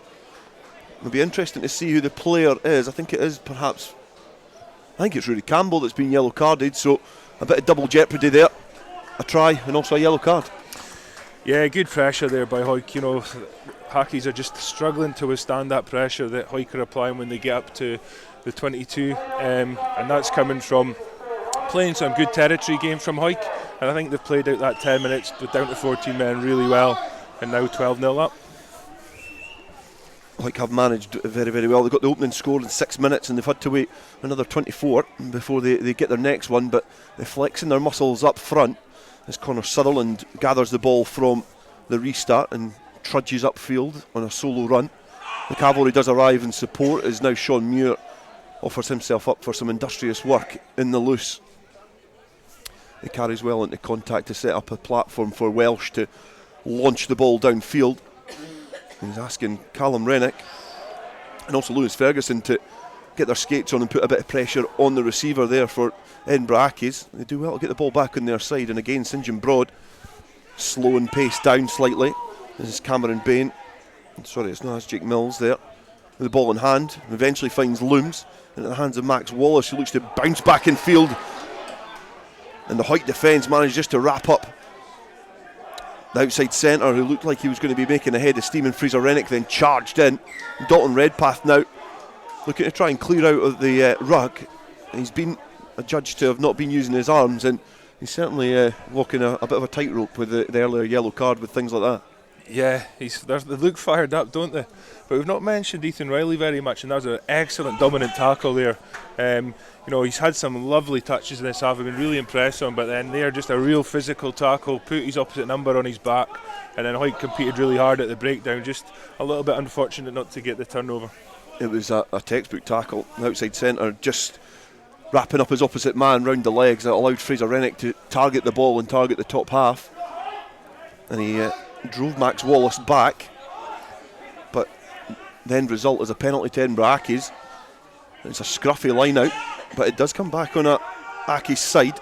Fraser McCaslin manages to gather the bouncing ball, and two more green jerseys bundle themselves into contact as Jamie Looms distributes again into the hands of Neil Armstrong, who's made some good headway into the Hawick defence as Edinburgh Accies look to try and turn the defensive line and pin them back, but they stab it off the field of play and is again forced into playing that kick, and it's something that they don't really want to do, but the defensive intensity from Hawick is just a bit too much. Yeah, a bit more positive there by Accies. I think they've been a little bit more direct. Neil Armstrong there carrying really hard, staying square in the carry and getting his feet going and getting over the gain line and putting Accies on the front foot, something they've probably struggled to do in the first 35 minutes of the game. So getting on the front foot, they've got a bit of territory now, and hopefully they can apply a bit of pressure here. They're trying really hard to find Neil Armstrong some space, and from the line out it's not accurate there from Hawick, as it doesn't go into a Hawick hand. It's Edinburgh Accies now. We're looking to try and dislodge this defence. The first player tasked with that is Cole Emery. Now Looms into the hands of the replacement Richard Thompson. Tower in second row. Looms again. Looms just ghosts the ball into the hands of Fraser Lindsay, who's lurking on the touch line here. The pressure comes in. Andrew Mitchell all over that ball, and he's cleared out quickly. Now the hooker Fraser McCaslin again, carrying forward. Looms distributing to Drennan.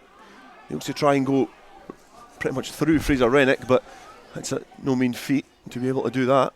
And Jamie Looms back inside.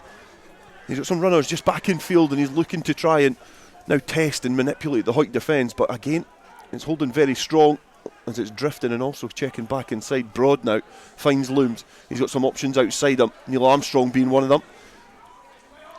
Hawick managed to just drag onto the coattails of the inside centre as he looks to make some headway into this defence. Now Clem Leclerc back in field.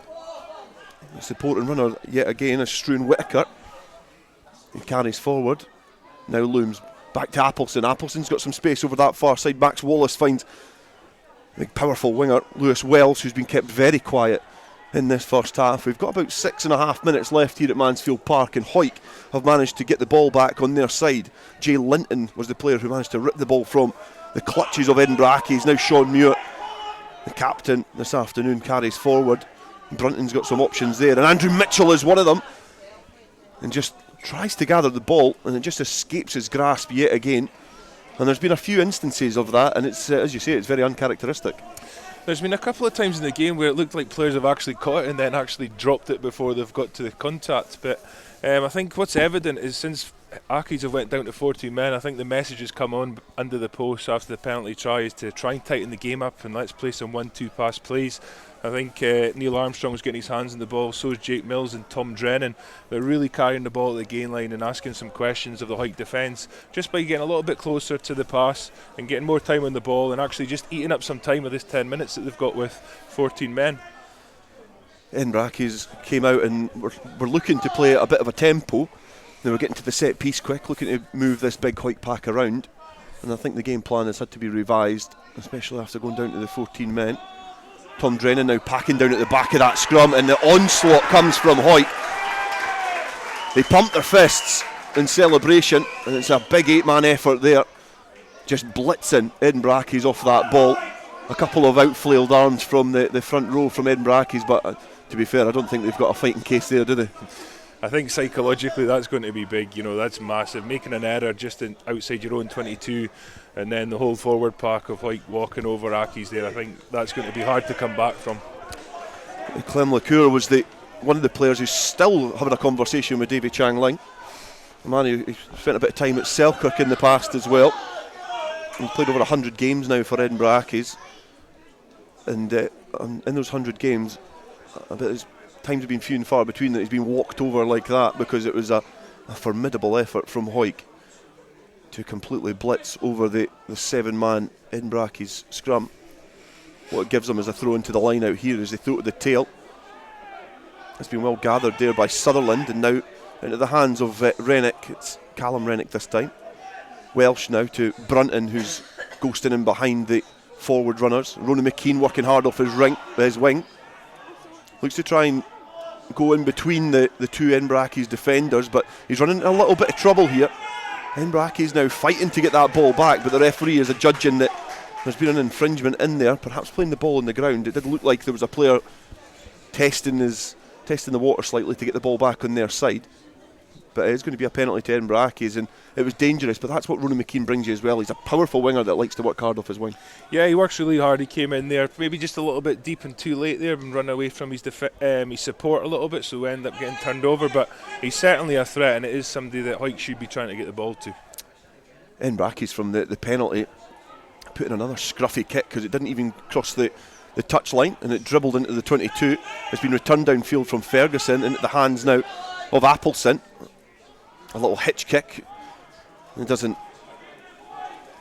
confuse Rennick and Muir too much as they wrap up the fullback, and Edinburgh Accies now we've got some space on this stand side if they can test and fix this Hawick defence. They go back in field. Neil Armstrong is the player who checked back inside on the 10-metre line, inside their own half on the stand side here at Mansfield Park. It's about 3 or 4 minutes left in the first half. It's Hawick 12, Edinburgh Accies 0. The result would mean there'd be a further distance between these two teams in the Premiership. It would almost inevitably allow Hawick to have a home semi-final of some description, and it means Edinburgh Accies would continue having to fight to consolidate their position in the playoffs. St John Broad looking to try and test the defence. He's not able to. The support doesn't get there, and it's been well picked off there by Gareth Welsh. The ball exposed on the floor, and now Muir acting as the pivot. Riley into the hands of Sutherland, who looks to bounce off Fraser Lindsay. The tall winger standing firm. Sean Muir checking back in field, bouncing off his right foot in between the two Edinburgh Accies defenders. Now Dalton Redpath galloping in open prairie. He splits the defence. He's got some support on the shoulder. It's Gareth Welsh, but he's been well marshalled as Edinburgh Accies got back and covered the field of play. Now just shy of the line, Hawick knocking at the door just before half time to try and stretch their lead. And it looks like it has been knocked on just as they were lurking for another score. There's an infringement, and it's a knock on, and it's a little for Edinburgh Accies. It is some really good play there from Hawick. We got through the phases, they got down the 50-metre channel and opened up the field, and then just had Daniel Sudden and Dalton Redpath running off Kyle Brunton in the middle of the field there, and a really good line break by Dalton with a really good support line by Gareth Welsh, who I thought was going to go into the post, but last gasp desperation stuff from Accies. Really good defence, really good work rate off the ball to just keep themselves in the game. I think it'd be difficult to come back from there if Hawick had went into the post and made it 19-0, but they've kept themselves in the game. Some real desperation defence there, really good. Great scramble defence from Edinburgh Accies means that they've got to put into the scrum. Now this is not a foregone conclusion that this is going to go how they plan it to go. St John Broad is just hovering over this scrum, and the Hawick nudge now comes on. Edinburgh Accies will have to get this out of the danger area pretty quickly as the Hawick players luck round the breakdown. I think that was Tom Drennan who got isolated in the most unfortunate position. They've went quickly. Gareth Welsh is taking the quick tap, and over Hawick squeeze. It's returning Jay Linton, who just dives over the whitewash, gets a try, and that's quick thinking from Gareth Welsh, the opening score in this game, and he lays it on a plate for the tower of number 8 to go over for a score. Yeah, Gareth Welsh has had a real tidy game so far. He obviously scored that early score. He's been a real threat. He's worked hard defensively. He's had a couple of turnovers, and then just really quick reaction there off that scrum penalty to grab the ball, come back to the spot, take a quick tap and get it to Jay Linton, who was going to be almost impossible to stop from that range. How would you like to try and stop him from 3 yards out? He's an athletic, a powerful runner, aggressive when he's carrying ball, but it's probably one of the easiest ball carries that he'll have in his Premiership campaign this season. A great effort to get back to playing rugby, full stop for the number 8 after a very nasty neck injury. I believe it was against GHA last season at Volunteer Park, I think, when it was the change of venue. So Hawick 17, Edinburgh Accies 0, and the last play of the first half is going to be a conversion attempt from Kirk Ford, and it's a successful one. He takes his tally to the season from the boot to 87 points. Before this game he was top in proceedings, but there is going to be play. It looked like the Hawick were set up to go down the tunnel for half time, but there is a little bit of time left on the stopwatch here, and Sam O'Neill is going to allow play to continue for a minute or so as Edinburgh Accies will look to try and get something from this half as they kick it into the sun. It's bounced and went over the touchline there. There's going to be a throw into the line out, and it's it's a well thought out thing. If you score or you concede, you don't want to create an error and invite pressure straight after that, and Hawick almost have done that, and it gives Edinburgh Accies a little bit of confidence now. Yeah, it's been an almost flawless first half for Hawick. They've been really impressive, but I think that's one area that might get mentioned at half time, just kick-off reception. I think they've struggled a couple of times there, and Accies have just been able to apply some pressure just through Hawick's errors. If they tidy that area up, then it's been a really, really impressive first half. The line out has been taken back on an Edinburgh Accies side. Fraser Rennick just threw it towards the tail, and the big flapping arm there, it came in from Struan Whittaker. Now Edinburgh Accies will try to get something from this first half. Nicky Little gesturing to the referee that he was clear of that, and Hawick players look to try and come through and put a bit of pressure on the ball. Lewis Wells working hard off his wing, not able to retrieve the ball as St John Broad just floated it into his path. Edinburgh Accies been driven back, not making any territorial gains when they're carrying this ball. Again, the relentlessness from this Hawick defence. Bear in mind they've got the likes of Ross Graham, Tom Hope, Stuart Graham, Hector Patterson and Bailey Donaldson on the bench. It's a very, very strong squad, so Matty Douglas will be expecting maximum effort from every member of the squad throughout the game. As Ben Appleson looks to try and check Andrew Mitchell on the stand side here at Mansfield. It's came off a loose boot into a Hawick hand. It's now Sutherland. He's got some support there, and Callum Rennick is the player who takes the ball forward up towards the 10-metre line now as Welsh back into the pocket to Ethan Riley, who's just going to nudge it off to bring proceedings to a close. The referee now does blow for half time, and that has been an impressive first half for Hawick. Quickly, Nicky, you did mention 19 points to 0. You did say it was almost flawless. Is there a way that Hawick can lose this game? Well, if they come back out in the same vein in the second half, it's going to be very difficult for Accies. I think Hawick look a far more hungry team. They look a lot more accurate in what they're doing. They've just really got the bit between their teeth. That last try there just before half time just showing that, in terms of how quickly they reacted off that scrum penalty. Got the ball back into Gareth Welsh's hands and into Jay Linton, who's in the post. That's been the story of the first half, really. It was a story that opened on 6 minutes with Gareth Welsh benefiting off some good work from Fraser Rennick at a loose line out, and then powerful work from the forwards invited a penalty try on 30 minutes, and it closed off in the first half with a opportunistic try for Jay Linton after some great work from Gareth Welsh. Yet again, the scrum half nailing down his position after getting a little bit of pressure from Hector Patterson, who is waiting in the wings. But as it stands at half time here, it is Hawick 19, Edinburgh Accies 0. Hello, this is George Ingles here, and I'm thrilled that my songs are now available on 2 albums, Anthology and Lockdown Blues. Late in the evening, she's wondering what clothes to wear. Both available on iTunes to download and stream. I am the train, been gone since 69. George Ingles Anthology and Lockdown Blues. Check them out now on iTunes and other digital sites. To commemorate the 7th anniversary of the opening of the Borders Railway, an 8 DVD box set is now available featuring the complete series Borders Railway from start to finish, plus the full hour-and-a-half documentary 5 Years On, which examines the possibility of an extension to Carlisle, plus extra features including a cab journey along the entire Borders Railway, all for the special price of just £14.99, including post and packing. You can get your copy direct from hotdisc.co.uk/shop. That's hotdisc.co.uk/shop. The 8 DVD box set, The Complete Borders Railway, is available now. Hi, Nikki Walker here, Curriculum Learning Manager for Sports and Outdoor Activities at Borders College. Have you ever considered turning your passion for sport into a rewarding career? If so, then why not get in touch at borderscollege.ac.uk/sport. Borders College, regionally focused, globally engaged. Based in Galashiels but covering the whole region and beyond, Borders Mortgage Hub is your one-stop shop for all things mortgage related in the Borders. Visit us at bordersmortgagehub.com or call us on 01896 807 008. That's 01896 807 008. Borders Mortgage Hub. Mortgages for the Borders in the Borders. When the weather's dreich and a storm's a brewing, you need a strong, windproof, quality umbrella delivered with good old-fashioned customer service and at an affordable price. Up here in Umbrella Heaven, we say you tackle the ball, we'll tackle the weather. UmbrellaHeaven.com. Brave the storm. This is Borders Rugby Special on Borders Rugby Radio.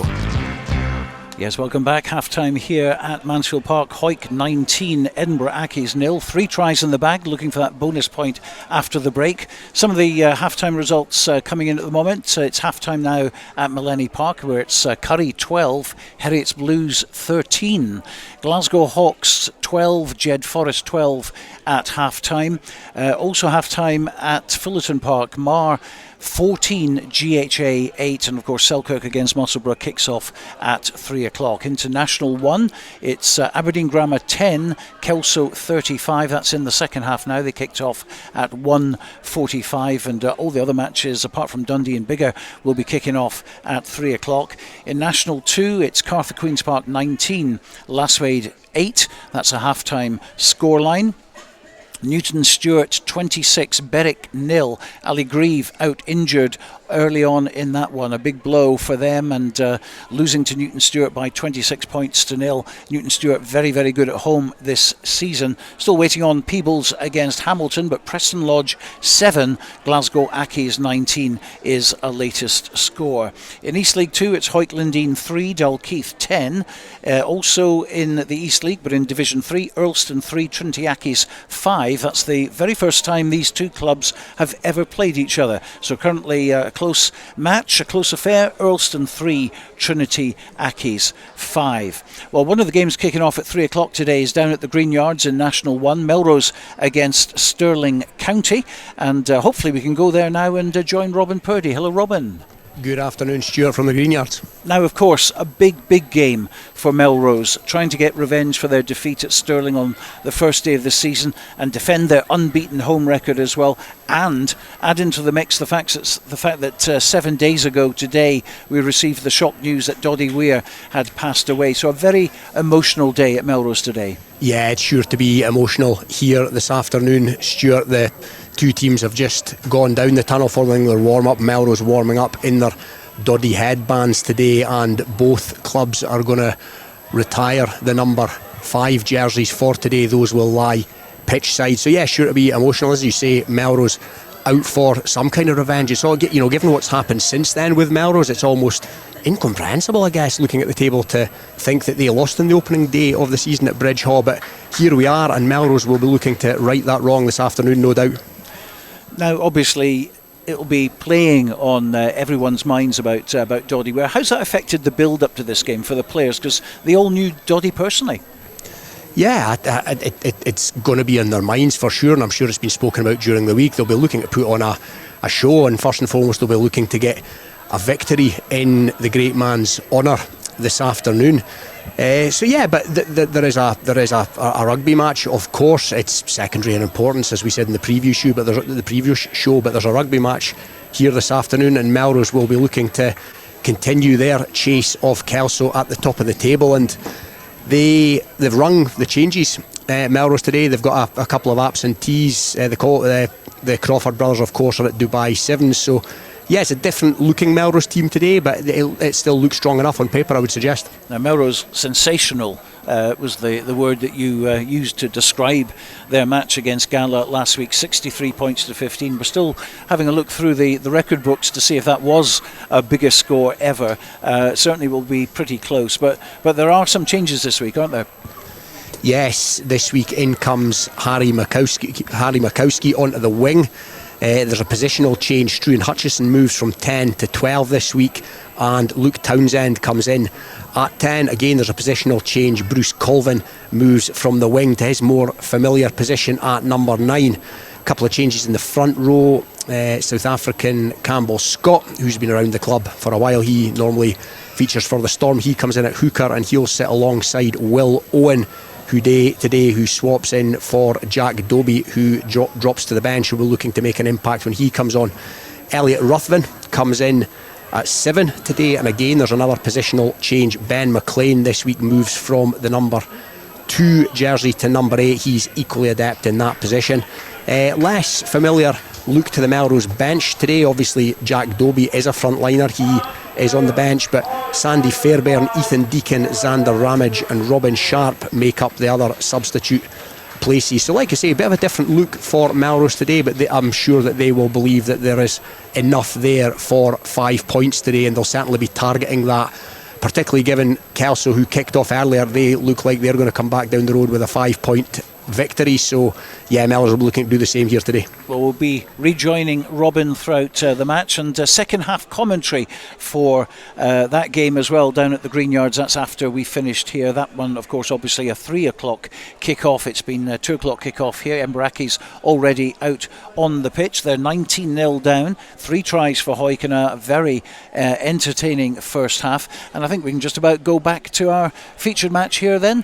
19-0 to Hawick. Hawick just coming onto the pitch. Let's rejoin our commentary team, Nikki Walker, and first Dale Clancy. And Sean Muir leading the team back onto the field, having a conversation with Sam O'Neill as they trudge back on to Lochorns yet again, with Edinburgh Accies protecting this 19-point lead that they've got. It was an impressive first half. Matty Douglas is the head coach obviously for Hawick. He's been away this week on other business. He's been left into the capable hands of the likes of Lewis Bertram and Graham Hogg. And I think Matty will maybe book some more holidays, because Hawick have been playing pretty well, haven't they, Nicky? Yeah, they've been excellent so far. I think the message at half time will be to limit those errors that they've made in their own half, because that's what Edinburgh Accies have lived off so far. And keep applying pressure with their kicking game and set piece. Kirk Ford gets the second half underway and just punts it downfield. It's now into the hands of St John Broad. He returns it. Doesn't get a lot of territory there. I'm just having a little look at the flag of David Chang Ling over on that far side. It doesn't seem to be fluttering around too much, so I think it was perhaps just a tight angle for the scrum half to try and get some distance on that, because it certainly looks quite still here at Mansfield Park. And Hawick will be able to start this second half with an attacking line out on the banking side. Fraser Rennick just drying the ball and launching the towel back to the ball boy before he puts it into this line out. The line out was an area that Edinburgh Accies probably were competing pretty well in the first half, and not this time. Into the hands of Linton, who wraps with the red path. Into the hands of now Andrew Mitchell, who takes play up towards the 22. Welsh to Brunton. Brunton's got Ronan McKean working hard off his wing. He looks to evade the challenges of Max Wallace. He walks into the channel of Lewis Wells as well.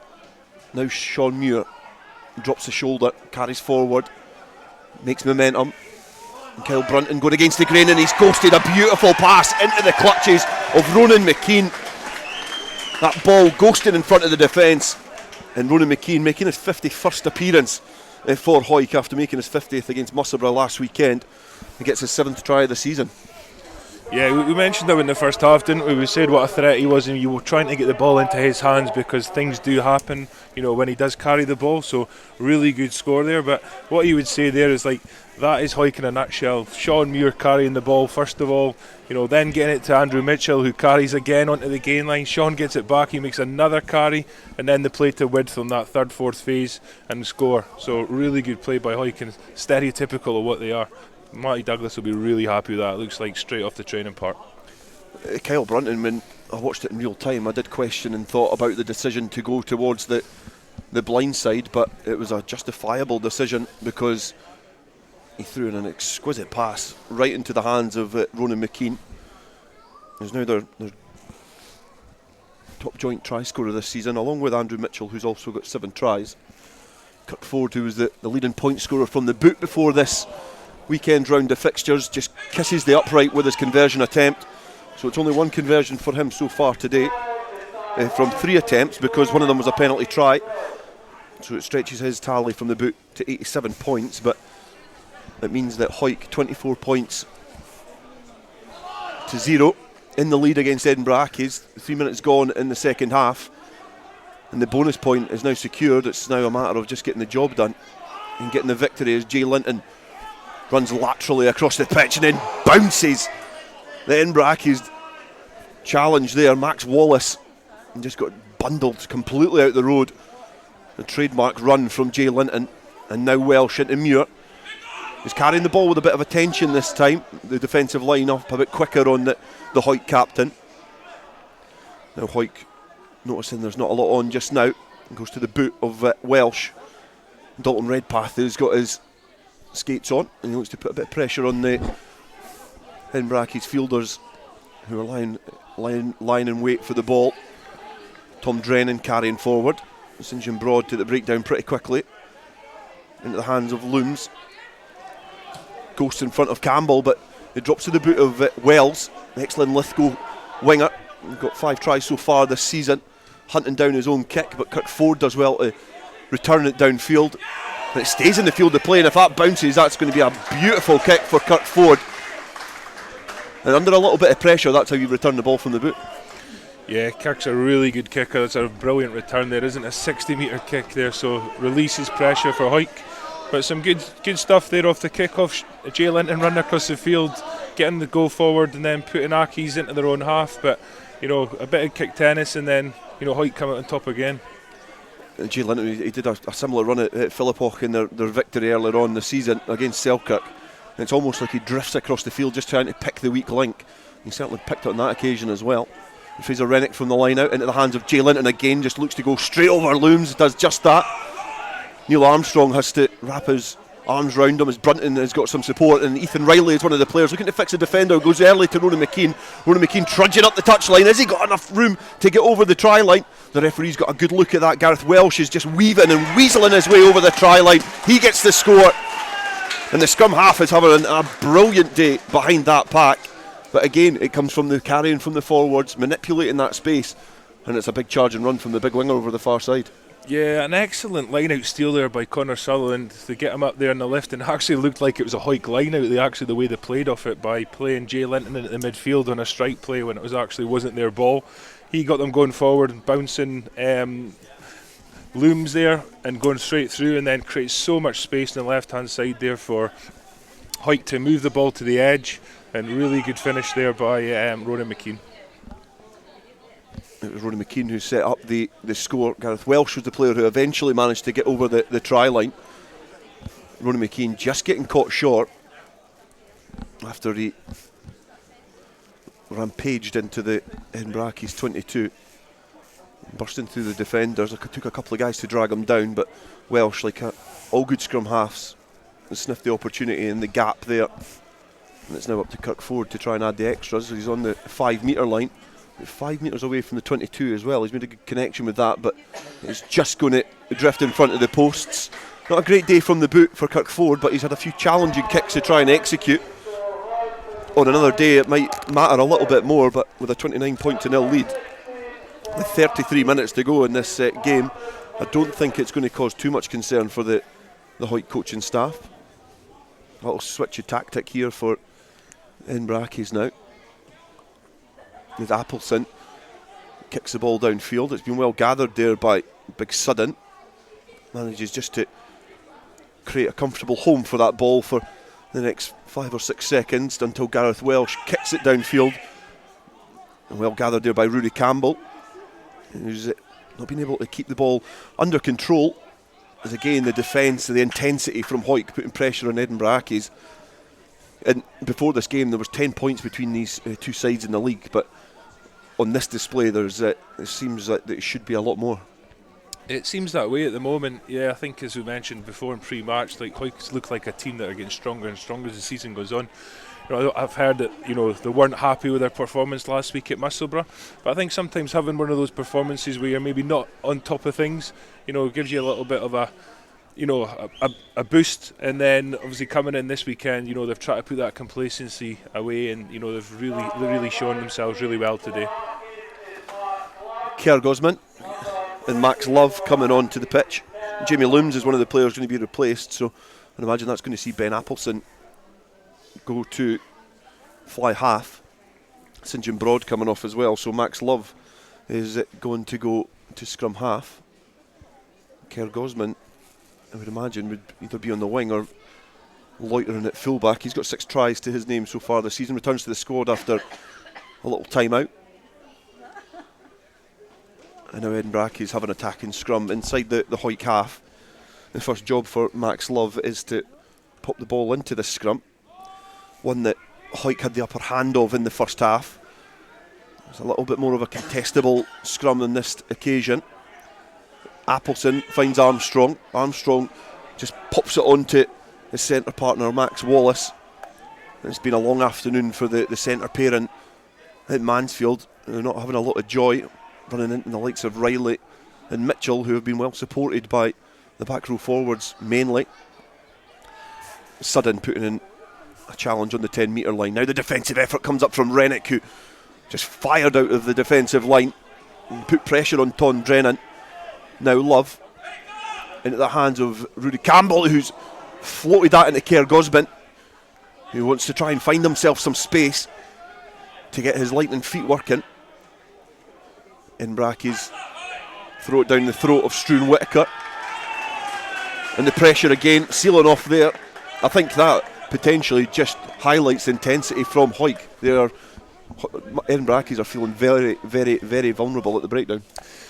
Yeah, I think first of all Fraser Rennick flies off the line, gets 10 man on ball, and then there it was Dalton Redpath flew out the line there as well, almost on his own with that intensity on the gain line, and put real pressure on and end up getting turned over. So really good play by those two. Very difficult to pick out a player who perhaps hasn't shown up too well in this Hawick side so far. I think everybody has been really impressive so far. Fraser Rennick just having the last conversations with Sean Muir as Kirk Ford has kicked his Hawick side into the opposition 22 now. About 5 metres or so inside that 22. Sudden comes to the front of the line out. They lift him highest. The ball went to ground. It's now been kicked out of the maul, but it's been knocked forward. So it's a scrappy attempt there from Hawick, who look to continue the pressure and keep the scoreboard ticking over. It's not been able to be sealed clearly. And they're going to be put into the scrum Edinburgh Accies, and they'll welcome that because this second half has been pretty intense for them. Yeah, it's just little errors like that from Hawick that are just creeping into their game and just letting Accies stay in the contest a little bit. If they could tidy those things up, then it would be massively one-sided. Just one thing from Accies, they just seem to be getting deeper and deeper in terms of their attack because the pressure that's coming on from Hawick. So they're not getting to the gain line at all, and they seem to be going backwards with the ball. Be interesting to see if they try and play from here, from their own 22, or if they go look for territory. They've not even been able to utilise their kicking game that well, so it's not like they can try and check the defence, because the defence is shooting up in one very strong line. But from that scrum, Edinburgh Accies managed to get the nudge on and win the penalty, and they'll welcome an opportunity to kick downfield and win some cheap territory. Appleson is going to be the player who is kicking downfield. It's a left-footed kick, which does not escape his own half. He's still just a couple of metres in front of the 10 metre line. Edinburgh Accies now to Fraser McCaslin and throw into the line out. Look to try and gather that quickly. Sudden and Redpath were up at the front trying to make a menace of themselves, but Edinburgh Accies managed to gather it. It's been brought down to the back of that maul. A couple of gestures from the front row as well. Martin McGinley, I think, who's perhaps on, is signalling that there's a little bit of skullduggery going on in that maul. Edinburgh Accies trudge forward over the halfway line. It now splinters and the ball comes out the back. It's now Appleson. He has got Wells now over the halfway line again. The ball, I think that was Andrew Mitchell who was over that, who's got the ball back on the Hawick side now. And this is an opportunity to strike for the men in green. They just go back to Riley, who spotted some space in the back field. He's looking now to turn Edinburgh Accies, who had to work really hard for any sort of territory there.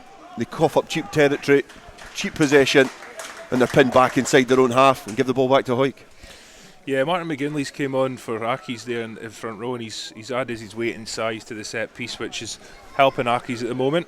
You know, they've won that scrum penalty and then they've got their maul going there, but they're just struggling to get outside their own half. Every time they go outside the set piece to the backs, it just looks like they're so deep that they can't get to the gain line. And Andrew Mitchell and Ethan Riley, they are just eating them up, and strong turnover there by Andrew Mitchell to put Hawick back in the ascendancy.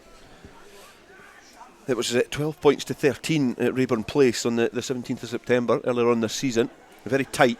It was a last-minute try from club captain Matty Carrier. And then the conversion from the touchline from Kirk Ford got the victory for Hawick. Had it not been for that, we wouldn't be talking about their undefeated streak so far this season. Now Brunton has found Riley, who just bounces back in field. Almost snaked through the little gap there as Fraser Rennick works hard round the corner, evades the first challenge, offloads back inside to Welsh, who scampers into the opposition 22 now. Fraser Rennick has to act as an auxiliary scrum half as the front rows now all link up. Rennick to Muir, Muir to Little. Welsh now finds Sutherland in support with Redpath getting there. Now Welsh finds Brunton, he passes out the back to Riley. They've got some space over that far side as Ferguson works hard off his wing. He weaves back in field again when he had perhaps had support outside him. Looking to try and get in on the action. Ronan McKean, his teammate on the opposite wing, has already got a score in this game. Welsh now, unprotected at the back of that ruck. The bodies bundle in. The referee gesturing that the ball was open, but Hawick do well to make a fist of it at the breakdown and get it back on their side. Sean Muir finding Jay Linton straight into the shoulder of Struan Whittaker. Now Welsh finds Muir. Muir feeds it to Sudden. Daniel Sudden getting himself in a fortunate body position now to present the ball back to Brunton, who's found Ethan Riley.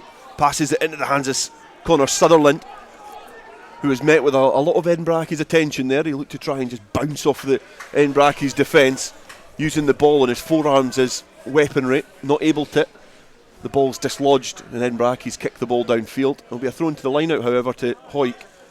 On the stand side, not a bad position to be in. Yeah, some good defence there by Edinburgh Accies, to be fair. You know, Hawick are asking a lot of questions of them, putting a lot of pressure on, moving the point attack with tip passes, some launch plays out the back as well, and really moving the point attack and try to attack the whole width of the field. So some really good strong defence by Accies. I think, you know, they're showing a lot of fight here to stay in the contest. Fraser Rennick to throw into the line out, pretty much blob on the 22. Trying to link up again with Muir. Redpath was lifted, but they went short to Sean Muir. Redpath now back offering up to Carey. He's got some support there in Little and Sutherland. The advantage is coming. Hawick now do have a free ball to play with. And Brunton has found Riley. He's passing on to Ferguson, who again bounces back in field and weaves through a couple of loose tackles from Edinburgh Accies. Now Fraser Rennick just charging himself into the defensive line, but not able to take the ball with him. He's knocked on, but is going to come back for the penalty. Perhaps a chance there to really stretch this Edinburgh Accies defence, but that's twice now that perhaps Lewis Ferguson had options outside him and has maybe picked the wrong one. Yeah, again, some good defence by Accies, but I think this pressure is going to tell. I think Hawick are asking a lot of questions. You know, there's big men running at Accies time and time again at the moment. Hawick are getting through the phases. Just a couple of errors creeping in here now and again, but you know, they're putting Accies defence under a lot of pressure, and I think if they don't get out of this their own 22 soon, then you know, we're bound to see points for Hawick, I think. And Kirk Ford is going to kick the ball into the corner, or as close to it as he can, and it's an excellent kick, 5 metres shy of the Edinburgh Accies try line now. And Sam O'Neill, the referee, stabbing his foot into the ground, just signalling where he would like the line out to be set up, as Sean Muir has the final words with Fraser Rennick before they go through their repertoire. At the tail of the line out, it's been clearly gathered there by Hawick. It's now into the hands of Callum Rennick, who unopposed just ghosts through the porous Edinburgh Accies defence. He just splintered early from the back of that maul and squeezes over for a try. And that's as easy as you like from a set piece. Yeah, I think Callum Rennick deserves that try for the impact he's had in the game so far. In terms of the first 60 minutes, 58 minutes of this game, he is He's been probably the most influential player in the park in terms of his work rate, how much work he's doing off the ball, how quick he's into the tackle. He's been really impressive. And here's the cavalry coming on for Hawick now. They've got a really strong bench, the strength and depth that we talked about before. Ross Graham, Stuart Graham, Hector Patterson, Tom Hope's coming on as well.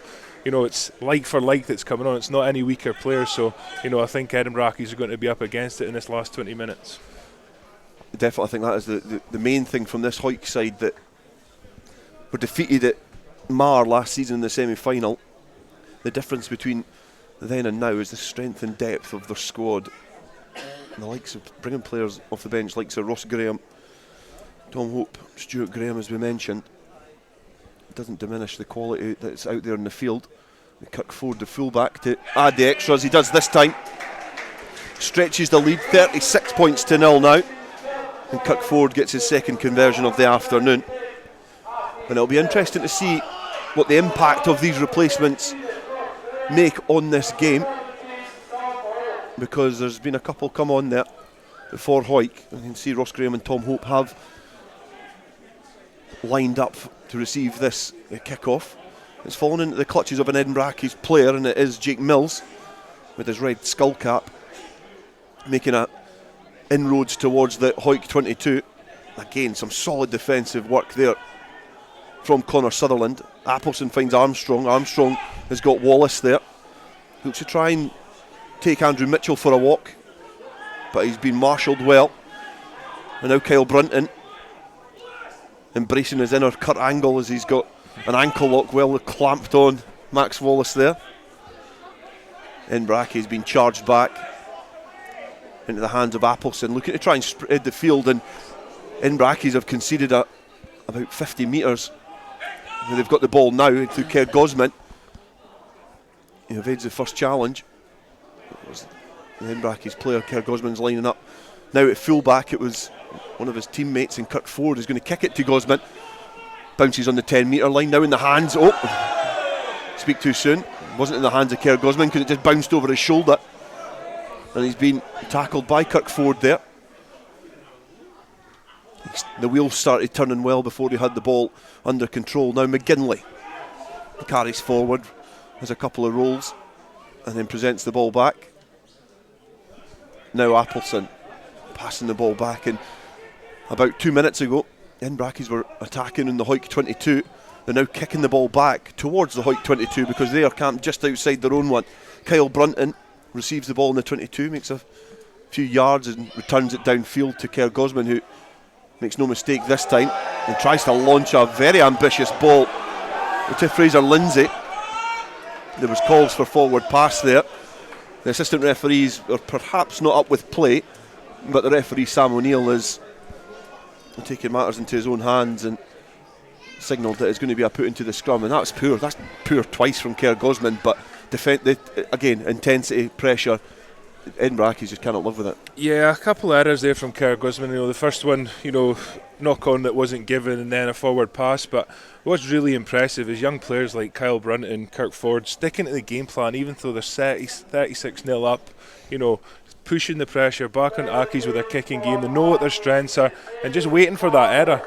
Pushing Heriots back into their own territory. Now Hawick have got a scrum that they know they're strong at, in just outside the 22, and looking to strike play now. Kyle and Kirk knowing that they'll get the ball back, they'll get an opportunity to attack, off the hard work in terms of the kicking game. It's been a very disciplined performance, especially as you say, the two youngsters there, Brunton and Ford. It's a great weapon to have for Hawick, having two playmakers in the squad, very similar to when Hawick perhaps lined up with the likes of Hutton and Rennick at standoff and fullback, two players who could kick equally well and distribute the ball. And now trying to bring that style of play into this refreshed current Hawick squad, who are dreaming of Premiership success, a success that they've not tasted since 2002. So it's been a while since the crown of Scottish Club Rugby has been at Mansfield Park. If there's a time for it to return, it potentially could be now. This is a great performance they've been putting in so far. Another strong scrum, and the referee's going to bring that back. Another put in. And you feel that there's still a few more tries in this game if Hawick really up the ante, and the subs that have come on really make an impact as well. Yeah, if the subs come on and lift it again in terms of the intensity that Hawick have shown, you feel bad for Accies that couldn't only go one way. I think they are showing a bit of pride, and they're showing a lot of desire in terms of keeping Hawick out. Their defence has been strong at times, but at the moment, Hawick is still on the ascendancy, and they look like they're still hungry to get more. Gareth Welsh just nodding to his compadres in the scrum, signalling that he was ready. The referee's having a little look at that. It's going to be a penalty. Welsh is going to go quickly. And the referee's going to bring that back. I think he's marching Edinburgh Accies back 10 metres.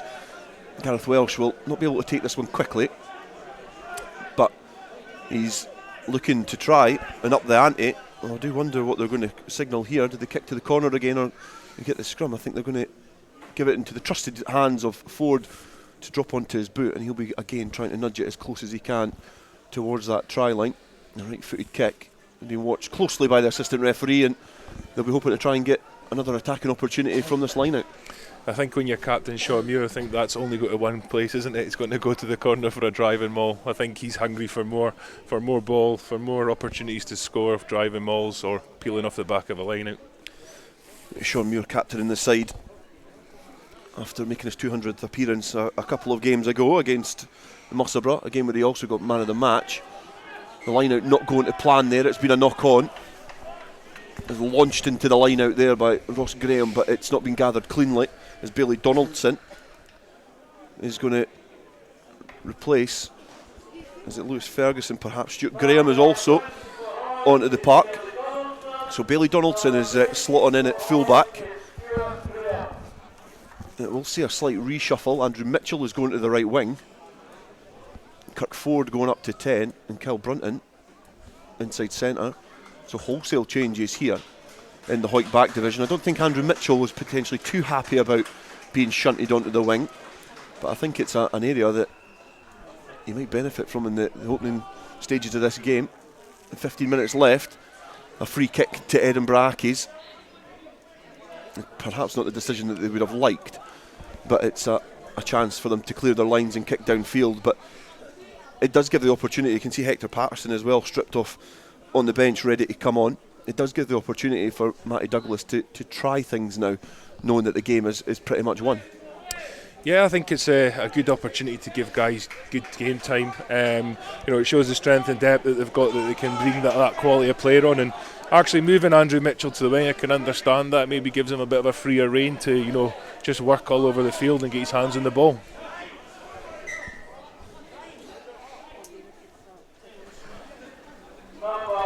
So a gap in play at the moment, so we'll bring you up to date with what's happening in the Premiership. It's Curry 27, Heriots Blues 13, Glasgow Hawks 29, Jed Forest 19, Hawick here 36, Edinburgh Accies 0, Mar 21, GHA 8, and Selkirk have a 12-0 lead over Musselburgh.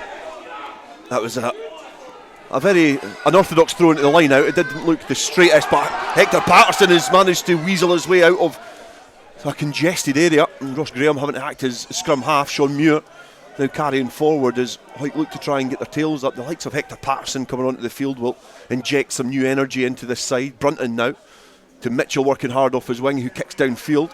They'll look to try and put a bit of pressure on Wells, who's covering the backfield, and does just that. It's a knock on from the winger, who's not having the best afternoon in an Edinburgh Accies jersey after a bright start to the Premiership campaign, but I think he's one of many in this side. But you can see the energy that likes of Patterson brings, the youngster at scrum half. He's getting the tempo going, and they're not dropping their standards. Yeah, impressive start by Hector Patterson. Coming on for Gareth Welsh, who's had a really impressive game himself. Hector's obviously a real up-and-coming scrum half. He looks like a really good player. But then Hawick again there, 30 metres out from Accies line, and they're still kicking the ball, just putting pressure on, turning Accies' defence, and forcing that error. And now they've got a set piece 5-7 metres from Accies line. Hector Patterson will put the ball into his first scrum. He's been in and out of the side. Him and Gareth Welsh have rotated with the jersey this season. It's going to be hard to grasp it off of Welsh after his performance this afternoon. He's had a really, really good game. 2 tries. Instrumental in setting up the one for Jay Linton as well with his quick thinking. But Hector Patterson will want to be vying for that jersey. As we mentioned, a lot of strength and depth of this Hawick squad. Fraser Rennick's had a good game at hooker. Ross Graham will be wanting to make an impact as well. And there's another hooker over the road that will be wanting to try and get back in the squad. So it does show the competition for places at Mansfield. And Tom Hope and Rudy McLeod as well wanting to try and get their hands on a starter's jersey. A solid scrum there. Patterson in the hands of Ford, who's playing fly half now. It's not gathered well, and Bailey Donaldson had to get down to his knees to try and take it. It did eventually end up in the hands of Mitchell, but after a calamity of errors, it's going to be a put into the scrum to Edinburgh Accies, and perhaps the changes in personnel maybe not working as seamlessly as they have been. Yeah, it was like a back's dream there. Perfectly square scrum and an excellent pass by Hector Patterson, 9-10, but then it just all fell to bits after that, didn't it? I think there was space there to attack. They were taking the right options, but it was just poor execution in the end. Yeah, Ford's pass was not the crispest. It didn't go to hand. It was tried to be gathered, and then Donaldson couldn't gather it either. And then Edinburgh Accies had a little bite at it as well. Neil Armstrong couldn't gather it, so the referee blew his whistle to put us all out of our misery and restart proceedings with a scrum. Centre field inside the 22, Edinburgh Accies get the put in. It's turning round, and the referee signals the penalty, driving straight from the Hawick front row. So the penalty will go the way of Edinburgh Accies, and that's probably been one plus. The likes of McGinley coming on has really shored up the scrum, but the kick from the penalty does eventually go out of the field of play and take play up towards the halfway line, but there's probably not been too many more positives for Edinburgh Accies to take out this game.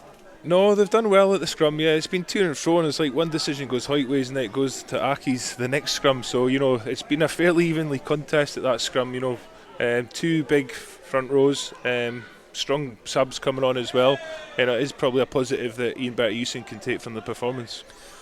Ross Graham is the benefactor from a loose line out and gathers the ball and tucks it under his armpit and just trudges upfield, and Ethan Riley runs a great line there, offloads to Hector Patterson, who's now over the 22. He's got some support there, gives it to Kyle Brunton. He's got support outside him, and Andrew Mitchell, he just looks to bundle over the defender, gives it back to Brunton, and that's as nice a try as you're going to see this weekend. Excellent play from the Hawick backs, linking up. Andrew Mitchell, who was complaining about lurking about in the wing, has laid it on a plate for Brunton. And a little round of applause and a wry smile from Nikki Walker alongside me, who certainly liked what he saw. Yeah, that was an outstanding try. The best rugby we've seen all day. Line break on the halfway line. Ethan Riley, who's been really impressive today. What a performance he's had, putting the ball away there. And then Hector Patterson came through with it, stayed on his feet really well, got a lovely offload to Kyle Brunton, who then put Andrew Mitchell away in the corner. And we thought Andrew Mitchell was going to be unstoppable from 5 metres, but again, Accies, great desperation in defence. Kept Andrew Mitchell out, but he managed to offload the ball back into Kyle Brunton, who had worked really hard after making the initial pass to get the ball back and then go over the line. Superb try. I think it shows a lot of the maturity in Andrew Mitchell's game. I think maybe a year or two ago he would perhaps have been killed with that ball trying to score, but his selflessness there is brilliant to see. A player I rate very, very highly.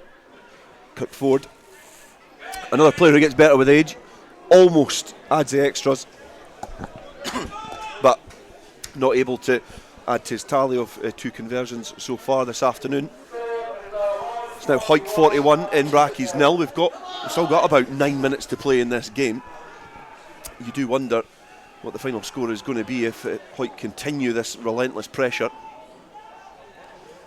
Dalton Redpath gathering from the restart. Set up there for Hawick. Hector Patterson just rolling the ball back with his right foot in a position that he can launch it into the air. Rudy Campbell was waiting along with Fraser Lindsay, and now Rudy Campbell receives the ball back. His Love finds Appleson now into the hands of McGinley. He's looking to go straight through Kyle Brunton, but they do well. Brunton just shrugged off the big man. Now Edinburgh Accies, the first time they've really looked to breach this defensive line, make some good inroads on this Hawick defence. Now Armstrong throws the dummy, goes back inside. He's got some support there that arrives quickly and allows to continue some momentum in this attacking phase. Appleson distributing the ball to Drennan. Drennan's been met with Tom Hope, who puts in the tackle, and over that ball it looked like it was Stuart Graham who's made a fist of that, and gets the ball back on the Hawick side, and there's absolutely no let-off in this Hawick team. I know, it's just going from strength to strength, to still have that intensity in the gain line, being 41-0 up, I think is really pleasing for the coaches to, they're not switching off in defence thinking we want the ball back and let's just attack. They're actually still got that intensity defensively. Now another opportunity to attack off a set piece because of this kick to corner from the penalty. Kicked off in front of us here. And just on the 10-metre line, it's Hawick who have managed to find a little cosy space in this Mansfield Park to get play back underway. Ross Graham going to have a conversation with Sean Muir as the instructions are issued for this line out. The line out's probably been the area of weakness so far for Hawick. It's not ran as smoothly as they'd like, but that one does. Now into the hands of Patterson, who finds Ford. A big ball carry there for Jay Linton, who's in open space, looking to try and stretch and test this defence. Now Bailey Donaldson linking up with Andrew Mitchell, not able to gather the ball there. It's drifted forward. Edinburgh Accies look to get play underway, but it is just slightly drifted forward as Bailey Donaldson look to try and release the winger. But again, the mix, the balance that Hawick have in the side, they've got the likes of the big ball carriers like Muir that can carry tight, and set up that platform. But when you've got the likes of Redpath and Linton lurking in the more centre field to try and really test the defence, they've got a bit of everything. Yeah, it's that go forward that's allowing Hawick to play. You can see that they're going through their playbook a little bit now. They're well up and they're trying things. They've played that return play there that never quite come off. But Hector Patterson certainly sped things up since he's come on. It looks like he's got a really good pass off both hands, a long flat pass as well, and it's really getting Hawick going forward in terms of those big ball carries that you're talking about, and it's creating space for the guys on the outside. Ball into the scrum. Hector Patterson, who's arrived from Jed. The time at Jed Thistle and Jed Forest as well, a youngster playing his rugby now for Hawick, has made an impact coming off the bench. Tom Drennan carries straight into the Ethan Riley, who defensively has been instrumental in this stubborn backline, and I think that Hawick, over anything, instead of getting more tries, they would quite welcome to keep the score at 0. It does send a message to the rest of the division as Kyle Brunton rushes out of the line, not able to make the challenge though on Martin McGinley, as Love has to sweep up. And now a disjointed Hawick defence. Can Edinburgh Accies capitalise as they look to keep the ball alive into the hands of Appleson, who launches it into the path of Max Wallace. It's a bit harem scarum from Edinburgh Accies, who concede a lot of territory but still return with the ball. Now having to put boot to ball and relieve the pressure as they look to turn Andrew Mitchell, who's watching this go back into the 22. He does have some pressure there from from Lewis Wells. It does go into the hands of Hector Patterson, who does try to kick downfield, but perhaps Andrew Mitchell, he didn't have a lot of options to clear his lines and get out of the road. He tried to ride the challenge and find the space for Patterson, but it's not been a well executed kick there from Hawick. And Edinburgh Accies growing slightly into this game, but it's more pride than anything else as the ball does come back on the Hawick side from the line out. It's been knocked forward.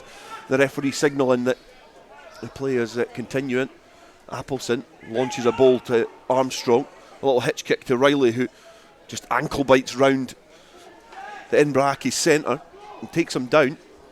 A little care for his well-being and his body. He just launched himself towards the ankles as they were looking to get going for Edinburgh Accies. Ross Graham now has the ball just shy of the Hawick 22, into the hands, into the face more of Hector Patterson, who didn't expect it. The ball bundles forward and we can hear what's going on around the country. OK, Curry 27, Herits Blues 25 is the latest score. Jed Forest have got a try bonus, but they're still behind at Glasgow Hawks, 32-26 over there. Hawick, of course, 41-0 here at Mansfield Park. It's Mar 29, GHA 8, and Selkirk 15, Musselburgh 7. A quick reminder in National 1 that Kelso have beaten Aberdeen Grammar 47-10 at Rubislaw. Melrose currently trailing Stirling County by 10 points to 5. And, Watsonians 22, Gala 5 is a latest score there. Into National 2 in a full-time result, Carther 19, Lass Wade 23. It's Newton Stewart 52, Berwick 5. Peebles 3, Hamilton 7, and Preston Lodge 24, Glasgow Accies 40. And just a quick couple of East League games for you. Hawick Lindeen 16, Dalkeith 23 is the latest score, and Earlston 3, Trinity Accies 5. Nudge coming on from Edinburgh Accies as the ball's put into a Hawick scrum, but Hector Patterson looks to launch the ball, not able to release his clutches. Jay Linton swept up, but he was in front of the ball. It's going to be a penalty to Edinburgh Accies. An interesting result in the Premiership, the result between Selkirk and Musselburgh. Selkirk losing a loss of services of quite a lot of influential players that have seen them solidify their position in the top 4. A win for them would see them drift up to 3rd in the league at the expense of Hawick's opponents this afternoon, Edinburgh Accies, who are going to leave here with absolutely nothing. But Edinburgh Accies are finishing this game with a more positive application here. Yeah, I don't think Ian Bertuzzi can be too disappointed with what Accies have shown. I think they've shown a lot of fight and a lot of pride. I think they've just come up against a really good Hawick team today. Hawick have really had the bit between their teeth, really working hard, and I think Accies have tried to stay in the contest, but it's just been too much for them. Ross Graham has scampered from his own try line downfield, giving it to Stuart Graham. It's now into the hands of Andrew Mitchell, who is looking to try and test the defenders. Kerr Gosman being one of them. It bounced just in front of the replacement fullback, who had to kick it off the field of play, but it was a great barnstorming run from the replacement hooker, Ross Graham. It's exactly what him and Fraser Rennick give you. They're dynamic hookers. They're almost back rows. They're dynamic hookers, and in the loose, they're really quick and difficult to bring down. Yeah, they're probably two of the best club hookers in Scotland, and they're fighting with each other to get that place in the Hawick team, and you can see that in terms of their performance as well. They know they have to play well to stay in the team, and they've got Matty Carrier champing at their ankles as well, trying to get into the team as well. So 3 really good hookers at the club, and they're obviously pushing each other on. Couple of updates for you. Ayr 3, Highland 7 is a latest score at Millbrae. That game kicking off at 3 o'clock. And Peebles have gone behind more, 3-14 now to Hamilton. Hamilton winning by 14 points to 3. That's a game being played at the Gites at the moment. A reminder of the local scores. It's Glasgow Hawks 32, Jed Forest 26, Hawick 41, Edinburgh Accies 0 here, and Selkirk 15, Musselburgh 14 is the latest score from Philip Hawk. Selkirk 15-0 up, but it's now 15-14. That game, of course, kicking off at 3 o'clock. I don't know who the mechanic is that deals with Peebles and Gala, but the wheels are certainly coming off of their campaigns, looking to put a bit of pressure on it towards the top, but Peebles and Gala both fallen by the wayside in recent weeks. A team that is going from strength to strength is Hawick, 41 points to the good against Edinburgh Accies, who have flattered to deceive and failed to threaten. Not really looked like scoring as the line out is in the hands of Redpath to Patterson. He goes sit towards Kirkford. Brunton has got Mitchell on his shoulder, just hearing at a rate of knots, but the referee is just adjudged that to have drifted forward. He's got a better line of sight than I. It did look like it was a good pass from Brunton to Mitchell. The good thing about that, though, as well, is there's still options outside. It's a dangerous attacking platform that Hawick have behind that scrum. Yeah, the Hawick have got some really impressive strike plays. They've got 2 layers of attack. Andrew Mitchell predominantly normally being that lead line running up front and holding defenders, and the ball going out of the back of him, but that time he was the front runner and he got the ball, but just obviously slightly too flat. Virgin going forward, and they've been penalised for it.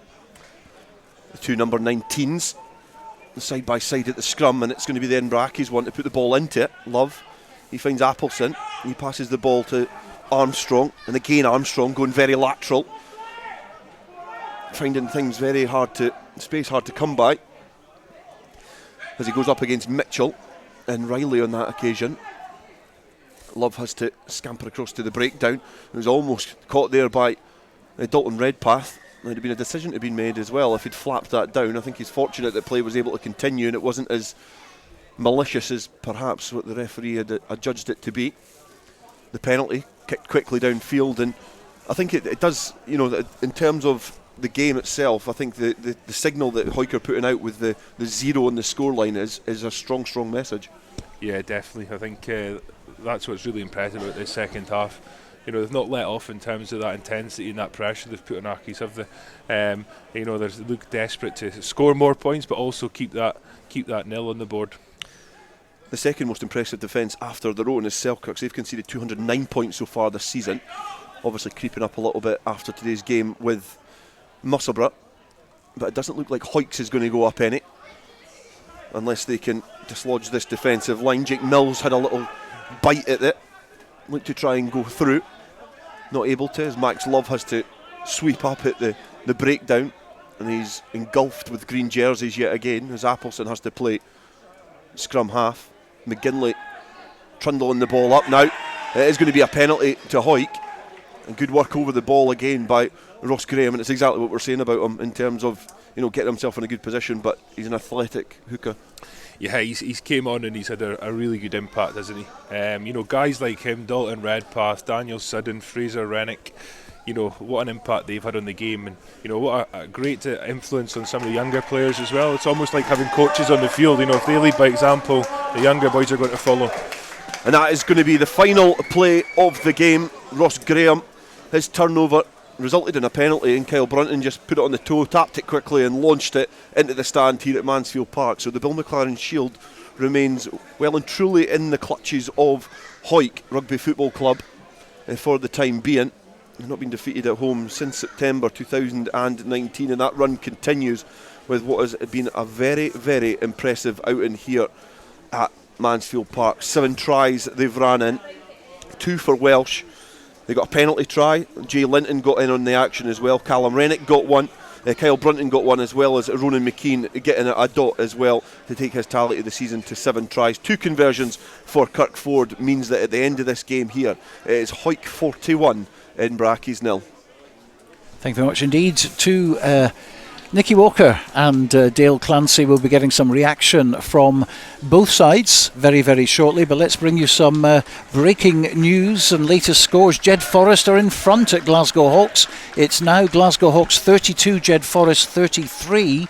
Curry 27, Heriots Blues 25. It's ended here, of course, 41-0 to Hawick against Edinburgh Accies. Mar 36, GHA 15, and the 3 o'clock kickoff, Selkirk 15, Musselburgh 14 is a latest score. It's all over in National 1, Aberdeen 10, Kelso 47. That kicked off at 1:45. Ayr 3, Highland 7 is a latest score.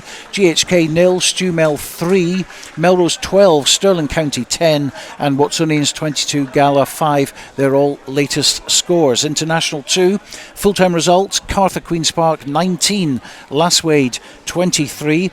Latest score, Kirkcaldy 12, Falkirk 14. Falkirk, of course, gone into second place and struggling to beat Kirkcaldy at the moment, but they're in front now, 14-12. It's finished in the game between Newton Stewart and Berwick. It's Newton Stewart 59, Berwick 5. Peebles 3, Hamilton 14 is the latest score, and Preston Lodge 29, Glasgow Accies 40. They're still playing there.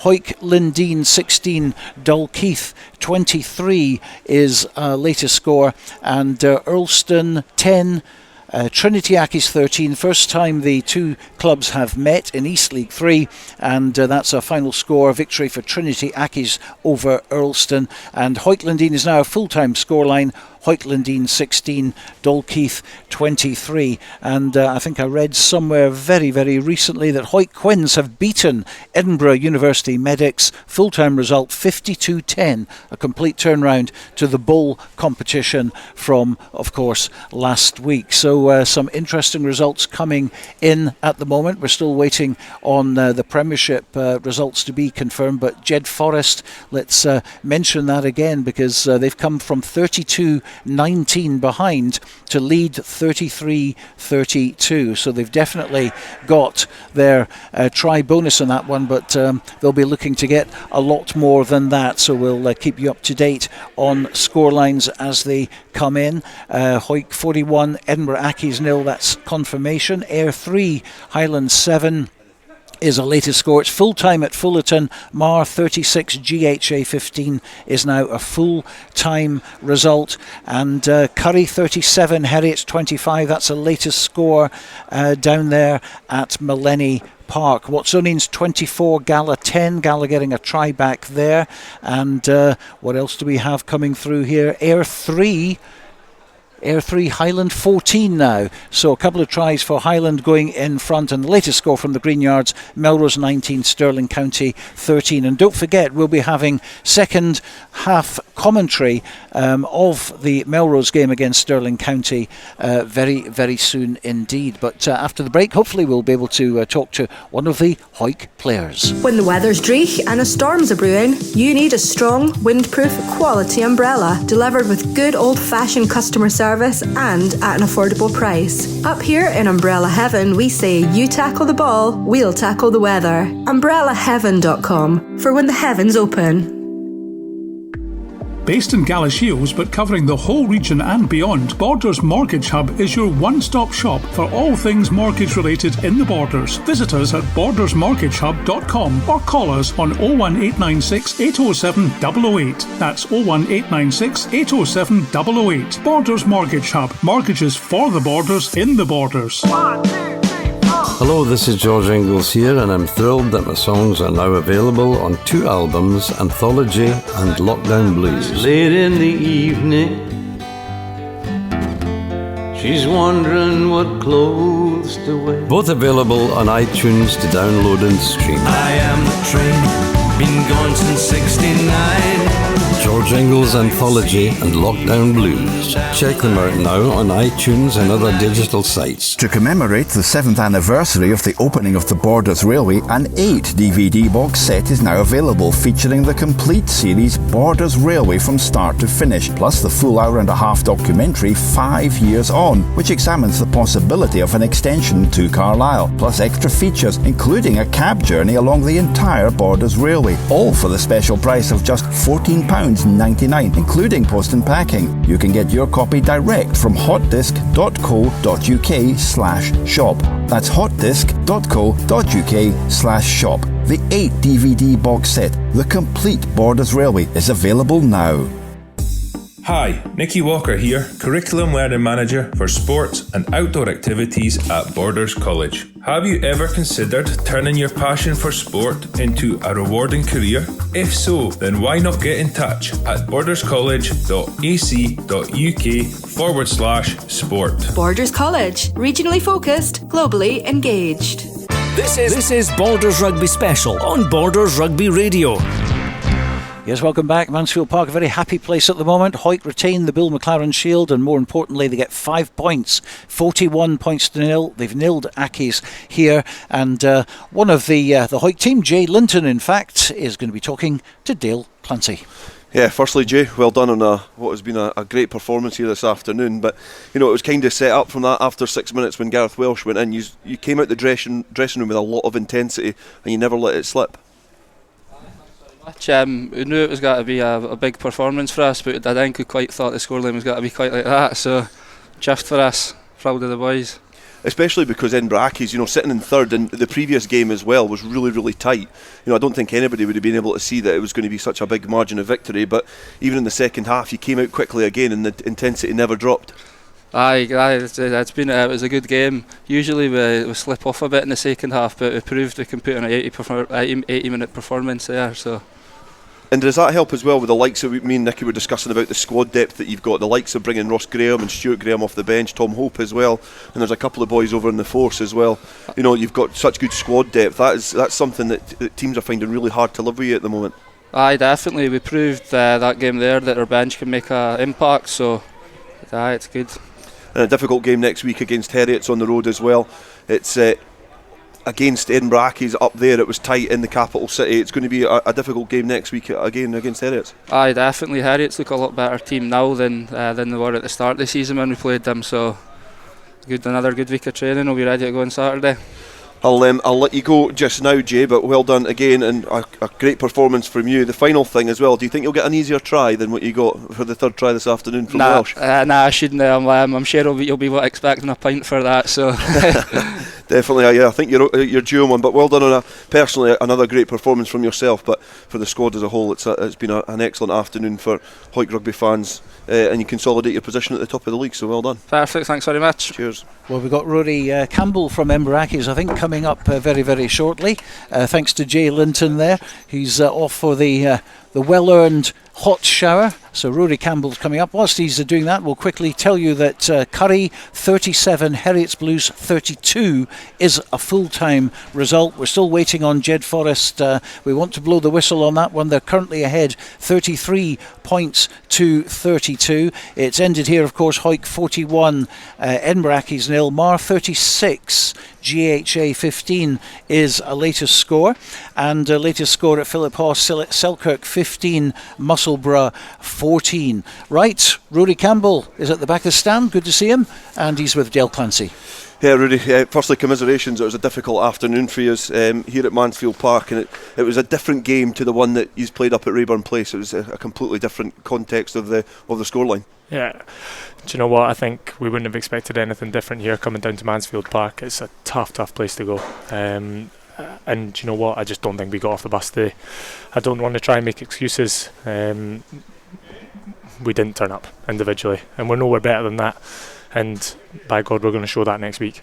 And do you think that the result was an increase in Hawick's performance or a drop in yours, or do you think it was a mixture of both? I'd say definitely a mixture of both. I don't think there's any doubt. The quality that Hawick have, the depth. You've seen the boys that they took off the bench today, and they just continued to go up another gear. There was a stint where I thought we might kind of raise it with some of the subs coming on and making a bit of an impact, but on individual accountability, we just dropped it straight again. We're better than that. We know we're better than that, and we just got to learn from it. It's a bit of a freebie, because obviously after the weekend round of fixtures are done, you're still going to be in the playoffs. No matter, it might be third, it might be fourth. You're still going to be in the playoffs. But where does that play? This performance does this give you an opportunity to regroup and refocus? Because obviously, are you still focusing on trying to get a home semi-final, or just making sure you're in the mix come the end of the season? No, absolutely. We've got complete winning mentality here, and I know that really is a hard thing to say after a 41-0 loss down at Mansfield Park, but we know we're better than third, fourth. We're going to aim for 1 and 2, absolutely. We're not going to settle for anything less, and if we fall short, then we've got to regroup and rethink, but we're definitely going for 1-2, absolutely.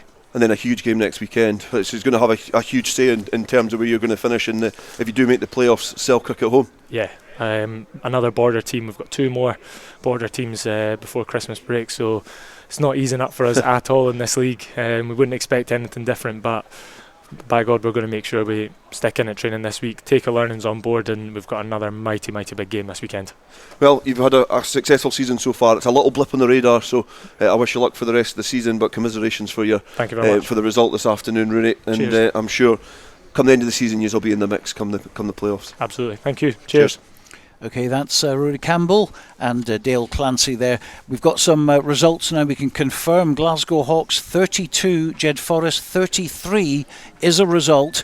Curry 37, Heriots Blues 32 is a result. Hawick 41, Edinburgh Accies 0. Mar 36, GHA 15 is now a result. And the latest in the 3 o'clock kickoff, Selkirk against Musselburgh.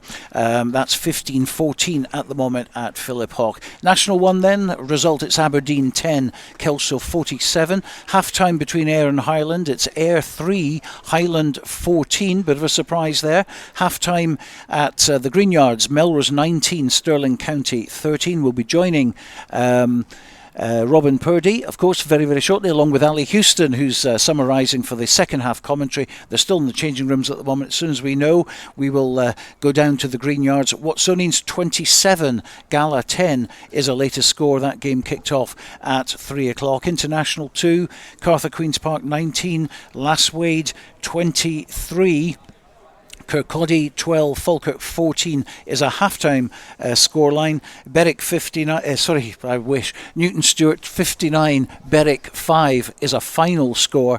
Half-time at the Geights, Peebles back on the board. It's Peebles 8, Hamilton 14. Hamilton bottom of the table. Peebles have been slipping over the last couple of weeks. They need to get back involved in that one. And how about this for a full-time score at Penny Pit, I think it is, isn't it? Preston Lodge 36, Glasgow Accies 40. Glasgow Accies remaining top of the table tonight. Full-time score in East League 2, Hoytland Dean 16, Dalkeith 23, Earlston 10, Trinity Accies 13 and Hoyt Quinns 52, Edinburgh University Medics 10. A big turnaround from last week in the ball. Well, you've heard all those score lines, Dale and Nikki. I forgot your name there. Unbelievable. So what about that? The Premiership, sum all that up.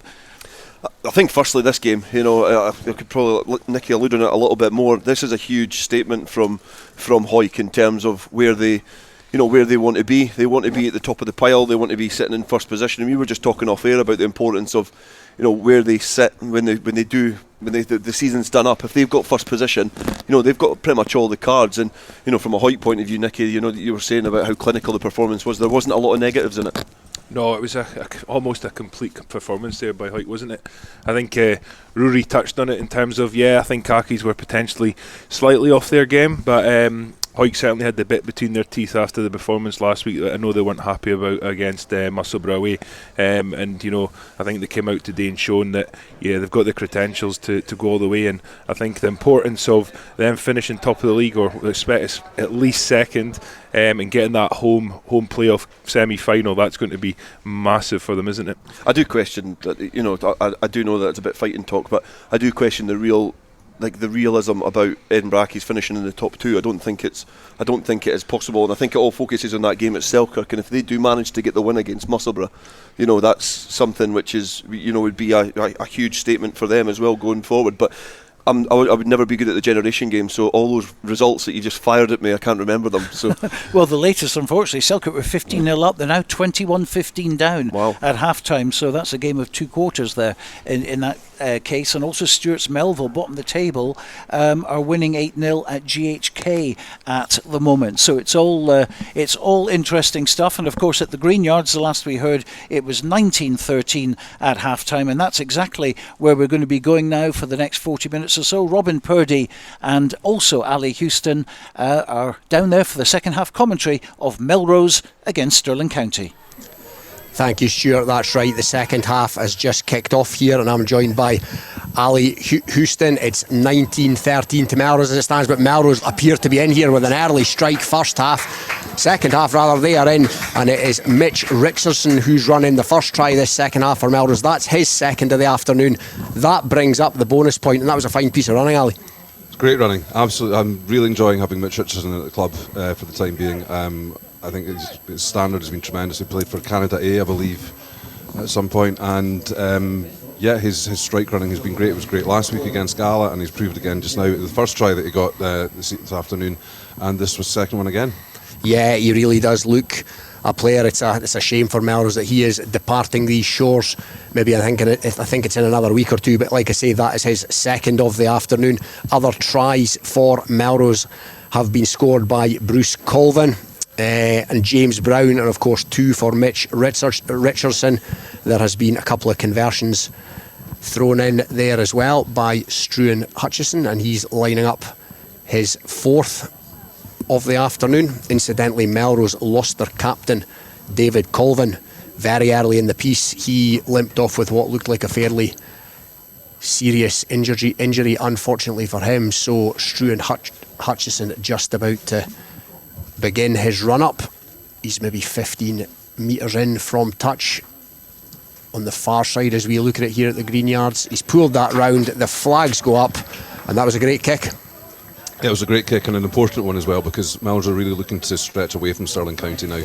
It seems at the moment that for every try that Melrose are getting, Stirling County are responding with a penalty, which is great for Melrose in terms of pulling away, but that's the bonus point in the bag now, which is absolutely massively necessary to keep in touch with Kelso, who I believe had a fantastic win earlier on this afternoon. Yeah, they did. Kelso, big win on the road, and it's a penalty immediately from the kickoff, but this time it goes the way of Melrose. Melrose attacking what you'd class as the Gatton side, and here at the Green Yards, attacking the position to our right is Christian Townsend, I beg your pardon, Luke Townsend, puts it down the touchline, and it's going to be a Melrose throw in. just inside the Stirling 15-metre line. Melrose very much had the ascendancy in the forward exchanges so far this afternoon, particularly at scrum time. The line-outs went well, and that's another efficient line-out. Townsend, Hutchison, that looked forward as Elliot Ruthven came at pace, and the referee has awarded that. So it's going to be a scrum down to Stirling on their own 15-metre line. And Stirling tries in the first half, or Stirling try in the first half for Liam Carroll. It was a decent effort as well by the powerfully built centre. A couple of penalties for winger Gregor Smith and a conversion for him as well. Brought up there 13 points. So 9 metres inside the Melrose half, centre field. Stirling scrum. That's fed. Melrose have the shunt on. It's going to come back on the Stirling side just. It's still in there. Scrum's come to a standstill, so here come Stirling. Out the backs, it was well gathered in there by the centre, Mikey Hearn, and that's another penalty conceded by Melrose. So it's going to be their winger coming in, Gregor Smith, to put this down the touchline. He'll be looking for distance, territory into the Melrose half. And he's done exactly that. He's put that equidistant between the Melrose 22 and the 10-metre line. So, Ali, a decent enough platform from which Stirling can attack. Yep, I've been very impressed with the kicking from Gregor Smith, both from the tee for his penalties and his conversion and from the foot. And he has given Stirling County a great platform which they're taking just. Yeah, Tom Brown had a big hand in there to make a mess of that Stirling line out, but it has come back on the Stirling side, and that's a decent carry by Callum Hunter, the hooker, but he was hit hard there. There's a little half break by the scrum half. Harry Bowen takes play over the Melrose 10. Stirling still in possession. Here they come. It comes out the backs. In possession, Robin, but not making a huge amount of headway at the moment. Yeah, it's half decent carry in there by the numberless Andrew Rutherford, the big Stirling second row. His jersey's been retired for the afternoon, being number 5, of course. So Stirling still in possession, not making too much by way of territory though. But that's a better carry. That takes them another 3 or 4 metres into this Melrose half. Now that's gone. Has that gone backwards off a Stirling hand? It hasn't. It's been hacked forward by Struan Hutchison. Football skills by Hutchison. He's picked up the bouncing ball. Over he goes. And that you would imagine, Ali, given the scoreline, would be that. That's Melrose 31, Stirling 13. Kick to come. Great piece of opportunism there from Struan Hutchison. There is a kick to come which would put Melrose 20 points ahead. I would hope, speaking my bias as a Melrose official, that yes, that is the game for Melrose, but you never know. Yeah, it's he's gone in fully 40-45 yards there, Struan Hutchison. There was a mix-up in the Stirling midfield. The ball went to ground. He hacked it on. It sat up beautifully on this firm surface. He managed to take it at full pace and nobody laid a hand on him, and it's going to be he to attempt the conversion as Will Owen departs the scene. He'll be replaced. He looks like he's taken a head knock, so a precautionary check perhaps as Struan Hutchison lines this up. Melrose 31, Stirling 13. Hutchison makes no mistake from close range. That takes the scoreline to 33-13, and you're right, Ali, a 20-point ball game. That potentially puts Melrose out of sight. Yeah, well, you're looking at 3 converted tries now for Stirling to regain a lead. As we were talking about when they had the platform to attack, they didn't really do anything with it. In fact, coughed up the possession to Struan Hutchison there.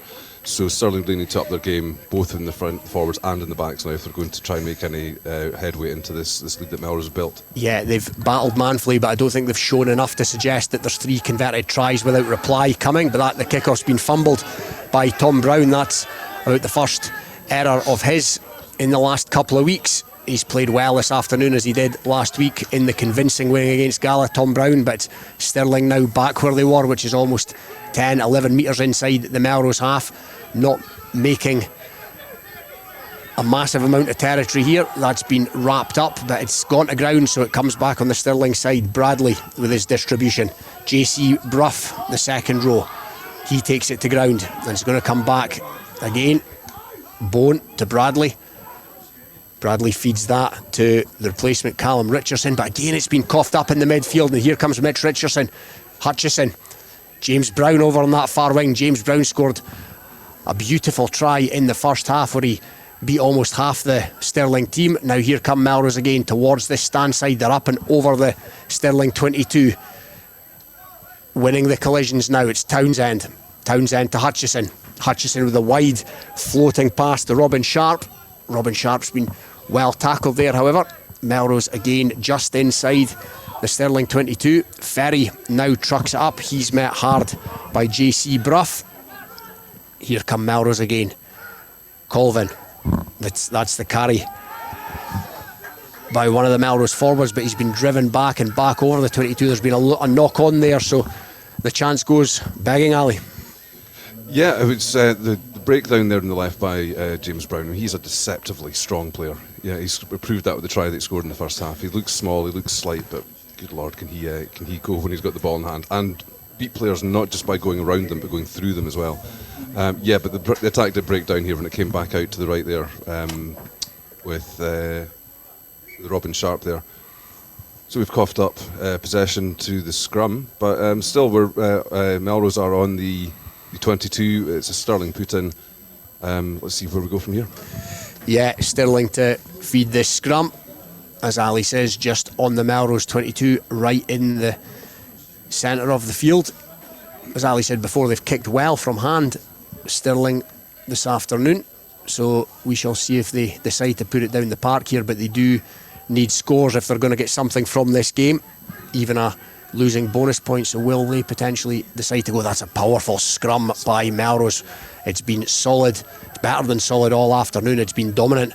So it's came back, however, to the standoff. Tom Bradley, and that's a decent nudge by Bradley, but it's not going to make touch, and it's come into the hands of Harry Makowski. Good feet by Makowski, and he takes it back up towards the touchline. So Cruikshank with a distribution to Townsend. Townsend's caught in the midfield, but it's going to come back on the Melrose side. Numbers.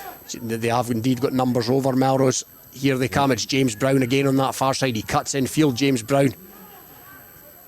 Melrose now attacking with intent over on that far side. The ball's gone loose, however. The referee's going to bring them back.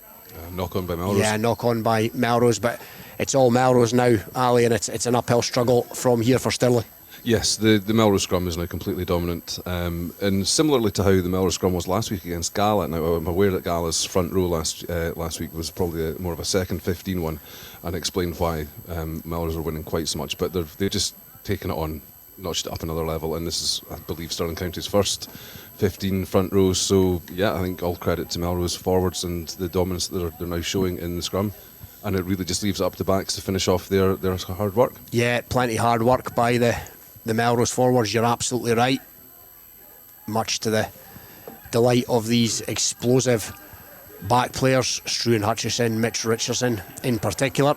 It's been a potent centre partnership this afternoon, and there's a free kick coming here to Melrose for a scrum infringement as the Stirling scrum retreated. So here they come.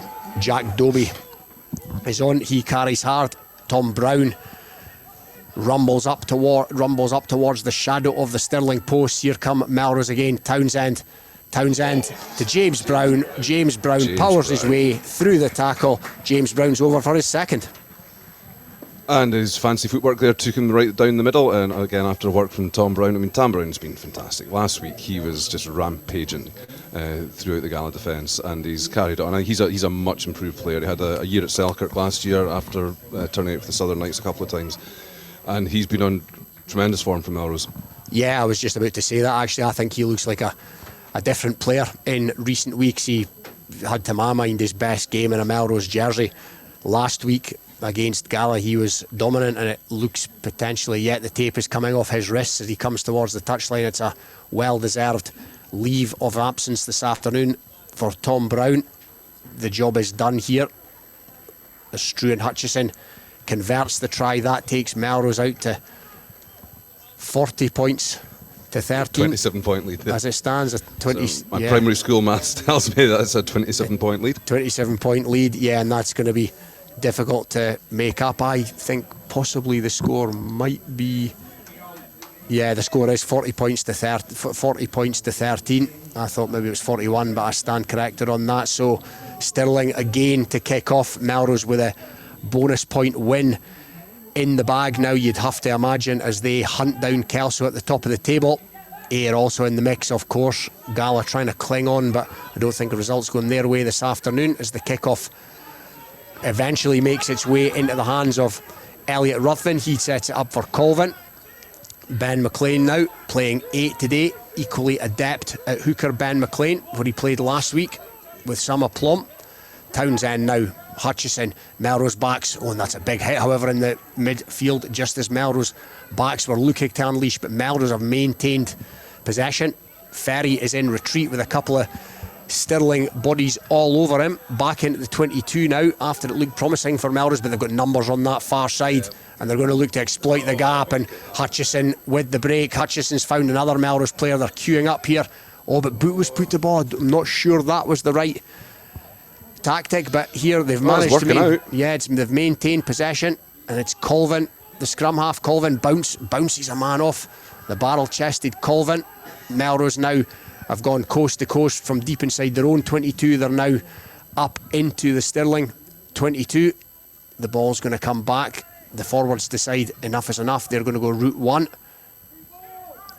There's a free ball coming. The referee's arm is out. Here come Melrose again. Townsend to the replacement hooker, Sandy Fairbairn. The ball's gone loose, but again gone backwards, picked up. This time it's Townsend. There's a Stirling player in over that, but the Melrose cover arrive and take him out of there. So Melrose maintaining possession just inside the Stirling 22.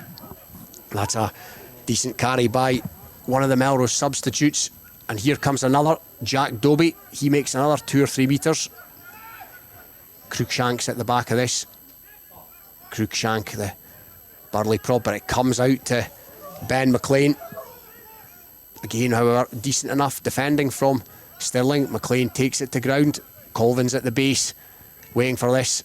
The flat pass from Townsend to Mitch Richardson. On a hat-trick, Mitch Richardson. Again, almost under the posts here, the Stirling posts. All kinds of pressure coming from Melrose.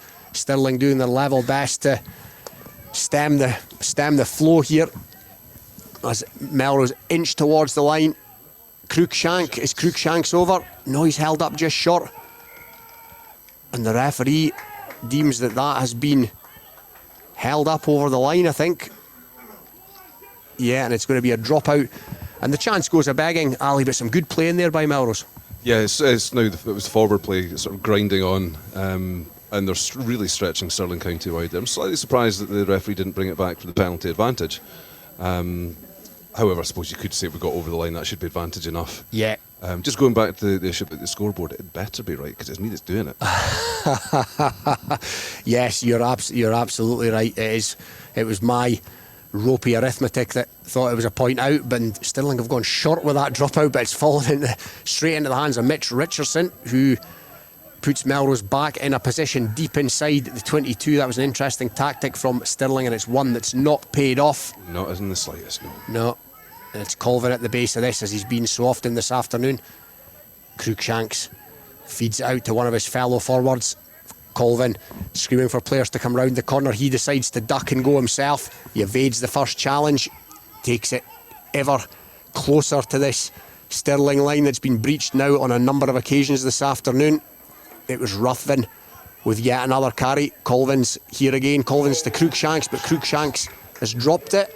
wee bit of white line fever there potentially, Alan? Yeah, definitely. I mean, Callum Cruikshanks, again, like Tam Brown and so many others, he's been brilliant the last few weeks. He's big, but he's also really mobile. Yeah. And I feel sorry for him having dropped it, because I think he deserves a try today, just for his work around the park. His work is phenomenal. Yeah, he's been exceptional, as you say. Like Tam Brown, he's been very, very good in recent weeks. Cruikshank, it's almost since the unfortunate injury to Angus Runciman that both of those fellow forwards have really stepped up to the plate and almost taken on that role of, big man, tough guy in the Melrose forwards. Yeah, the forwards have been really solid.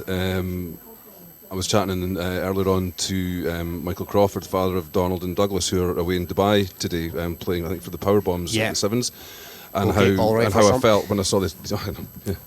I felt that we were really going to miss them on the team sheet, because they've both been tremendous in the last few weeks. But his comment back was that actually we've got such talent in the backs at the moment that so long as the forwards stay together as a unit, and they are, we're kind of, we wouldn't say you're not missing Angus Runciman, but the other players have really stepped up in his absence. Yeah, they certainly have. Ferry as well has been impressive in recent weeks, and the Crawford brothers on foreign soil at the moment. I'm sure they're having a whale of a time in Dubai. Yeah, 3 or 4 hours ahead on a Saturday evening post sevens. I can think of worse places to be. A break in play here. So Melrose second in the table, currently have won 9 from 11, only lost 2, one of which of course was on the first day of the season, the reverse fixture. Yes, Melrose really failed to show up in that first game of the season up in Stirling. Yeah. I was there, and they only started to show interest in the game at the very, very end. So I think this really is a case of wanting to prove, they've got a point to prove after how the season started. And they lost the second game away to Ayr narrowly. And of course we welcome Ayr back in the new year. In the new year, it's going to be a big fixture. As a Melrose forward limps from the field again. And yes, it is Callum Cruikshanks, and that's, we've bigged him up, so to speak, in the last 5-10 minutes, and rightly so, and that's a blow. Hopefully that's not too serious an injury for Melrose, because he has been a key man in recent weeks. He was at least walking off, Robin. Yeah, so that's a positive, unlike David Colvin, who left early with assistance. Unfortunately, we wish him all the best, but it's going to be a Selkirk, I beg your pardon, a Stirling scrum 8-9 metres from their own line, as they try and get a foothold back in this game. The Cruikshanks-less Melrose scrum still advances forward, but Stirling have managed to maintain possession, and the kick goes out to touch maybe 10 metres out with the 22, so there's going to be more relentless Melrose pressure coming their way, you would assume. It's going to be the Melrose hooker to throw into this line out. The Melrose pack now shorn of the services of Tam Brown and Callum Cruikshanks as the line out. Yeah, so it's Campbell Scott throwing in now. Ben McLean has been doing the throwing in duties. He's now in the inside centre position. Yeah, he looks like he's maybe going to truck it when this comes. Oh no, he was a decoy runner. Now he has it. There was a dummy in there by Colvin, but he found McLean eventually, as the Melrose forwards power round the corner and win yet another collision, and it's out the back door by Townsend to Hutchison to Mitch Richardson. Lovely footwork by Richardson, out the back door by Richardson to his centre partner Hutchison, and what a combination they have been this afternoon, as Hutchison saunters in for his second try of the afternoon. That takes the scoreline to Melrose 45, Stirling 13, and that was a beautiful piece of work, Ali. That was tremendous. That's a word I've used in the last 10 or so minutes a lot, but that really was a tremendous piece of interplay between Stuart Hutchison and Mitch Richardson. Yeah, Mitch Richardson, of course, the Canadian A international. He scored last week versus Gala, as did Hutchison, of course, both now with 2 tries to their name this afternoon. Quite the potent combination, the partnership, and yeah, he's going to be a loss, Richardson, when he departs in a couple of weeks. He is. Well, we said that about the talent that's that's missing in the back line in the shape of the Crawford brothers at the moment. So hopefully, while yes, we miss him, hopefully don't miss him too much. Yeah, there's plenty of good backs here at the Greenyards as the scoreline goes out with Hutchison's conversion, the straightforward conversion to Melrose 47, Stirling 13. Some dejected looking Stirling players now as Tom Bradley, their young 10, is going to get the thing back underway. He's given his forwards every opportunity there. But it was palmed back by Ruthven. However, it's been knocked forward by Melrose and Rory Stanger. The winger got his hands on the ball, so here comes Stirling. Not been seen in the Melrose half for quite some time, but here they come. Oh, it's been fumbled, knocked on. Not what they needed. That, the referee's not given that. That was a knock on all day long, or it certainly looked like one from up here. And there's another Melrose player down. Is that Elliot Ruthven? Yeah, it looks like he's maybe got cramp. Ruthven. Now has that been held up? Stirling still with possession. Not the best pass, picked off the bootlaces by Tom Bradley, who in turn has fed one of his big forwards. That's down. Yeah, as Ruthven comes back into the line. That's the second row, Andrew Rutherford, who takes it as Stirling in the Melrose half, but not doing too much with this possession at the moment.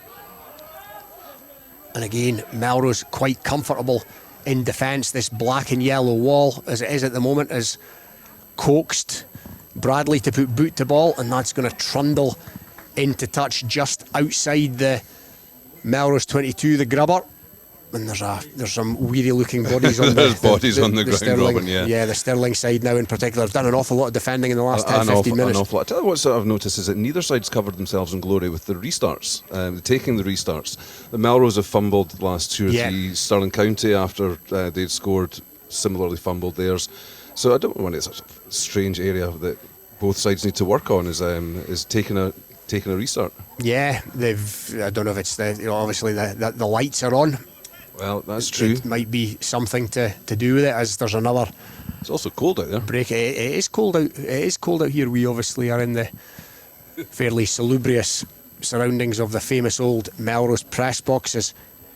The burly figure of J.C. Brough, the Stirling second rower, comes to the touchline with a limp. He's put himself about this afternoon. To no avail. Stirling are going to leave here, short of scoring 3 tries, which looks unlikely. They're going to leave here with nothing to show for their troubles this afternoon. And we mentioned the game at the start of the season and what's happened, with Melrose since then. Obviously, it was the blip down at Ayr, but particularly last week, you see Melrose this week against this Stirling team. It's almost incomprehensible to think how they could have lost up there. And that's no disrespect to Stirling. No, I know. I think last week especially was at the point where the guys thought, actually, do you know what? We can win this.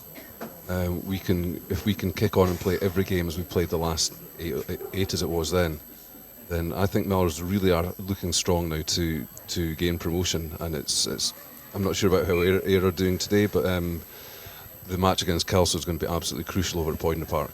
Yeah, Ayr coming to town here at the Greenyards just after the new year, and that's going to be, you'd imagine Melrose are going to pick up the full quota of points between now and then as Stirling throw into the line out and the rolling maul inches forwards towards the Melrose 22. As mentioned, Stirling very little territory or indeed possession in this second half, into which they came only 19-13 behind. But they've lost that as well. Yeah, they didn't manage to get that to ground, and it's going to be a Melrose scrum just outside their 22, maybe 15 metres or so in from the far side here at the Greenyards. And Stirling are trying really hard, Robin, but they're just coming up against a brick wall. They are, and they look a wee bit punched out. To be honest, they're kind of devoid of attacking ideas. They know the game is gone. In fairness, I think now for Melrose, one thing that's happened in the last couple of weeks is Melrose as well as kind of closing the gap on Kelso, they've wiped out the score difference as well, and that could be crucial come the end of the season. At the end of last week, the score difference was the best in the league, compared with only just a couple of weeks before when they were something like 60 to 70 points behind Gala and Kelso. Yeah. So here come Melrose again, looking to run it from over, and that's a lovely inside ball from Makowski to Richardson. Now can Richardson go? Richardson fends off a man, he's looking for support, he's deep inside the Stirling 22. Mitch Richardson, like I say, on a hat-trick, but no, it's been fumbled at the base of the ruck by Townsend. And again, more weary bodies. The reason Townsend was in there at the base is that it looks like there's been an injury to Bruce Colvin, who is going to come to the touchline yet. He looks frustrated, Bruce Colvin, with the injury, but he knows that there's bigger fish to fry and there's no point in risking it. So Bruce Colvin, now like his brother did so early in the piece, has departed the scene injured, unfortunately. So chance goes a begging for Melrose. Not that it's going to matter in the grand scheme of things, of course, but it's going to be another Stirling scrum, the defensive Stirling scrum. There have been a few of those in this second half. Cruikshanks and Brown have taken some of the ballast out of this Melrose pack, but it's been dominant at scrum time nonetheless. And it's minus another Burley figure as well, as Elliot Ruthven now appears to be playing where he's equally adept on the wing. But yeah, Melrose still with the dominance there at the scrum. It's picked up at the base by the Stirling player, and he trucks up. He's done well, actually. Has he got the support there? Yes, they're in over him, and they're going to secure the ball as it comes back to Bradley. Bradley puts it to the touchline. He's made reasonable distance, but it's still going to be another attacking platform from which Melrose can work. We spoke about that points difference there, 398 points for now and only 226 against Melrose, so it's not an insignificant number. It's a number that could become very important as the league closes out, because they're so close between Kelso, Ayr and Melrose at the top. I think Gala were losing last thing I saw. Have you any update on that? Not as it stands, no. I think Gala are going to need something from somewhere to get back in the reckoning anyway, and if they lose today, then you have to say in all reality it's game over. But Melrose are certainly not thinking of anything being game over as they bash their way towards the Stirling 22 once again, where it seems like they have been camped for the vast majority of this second half. Townsend now, almost an interception there, as Townsend flung that out in the direction of Sandy Fairbairn, the substitute hooker. There comes a point you can't just fling it out. You can take a few chances. Yeah, built up such a healthy lead. Absolutely, you want to see rugby getting played when the scoreline is 47 points to 13. So it's going to be another bonus point victory. It's going to be their 9th try bonus point of the season, no less. Melrose, they've got a losing bonus point to boot down at Ayr in that tight reversal, the 3rd weekend of the season. Melrose upcoming fixture: Stuart's Melville away next week, Watsonians here at the Greenyards, or no, Watsonians away rather the week after. So a couple of away games, but very winnable away games. And then, as you mentioned, Ali, first week back after the new year, that's when Ayr come to town.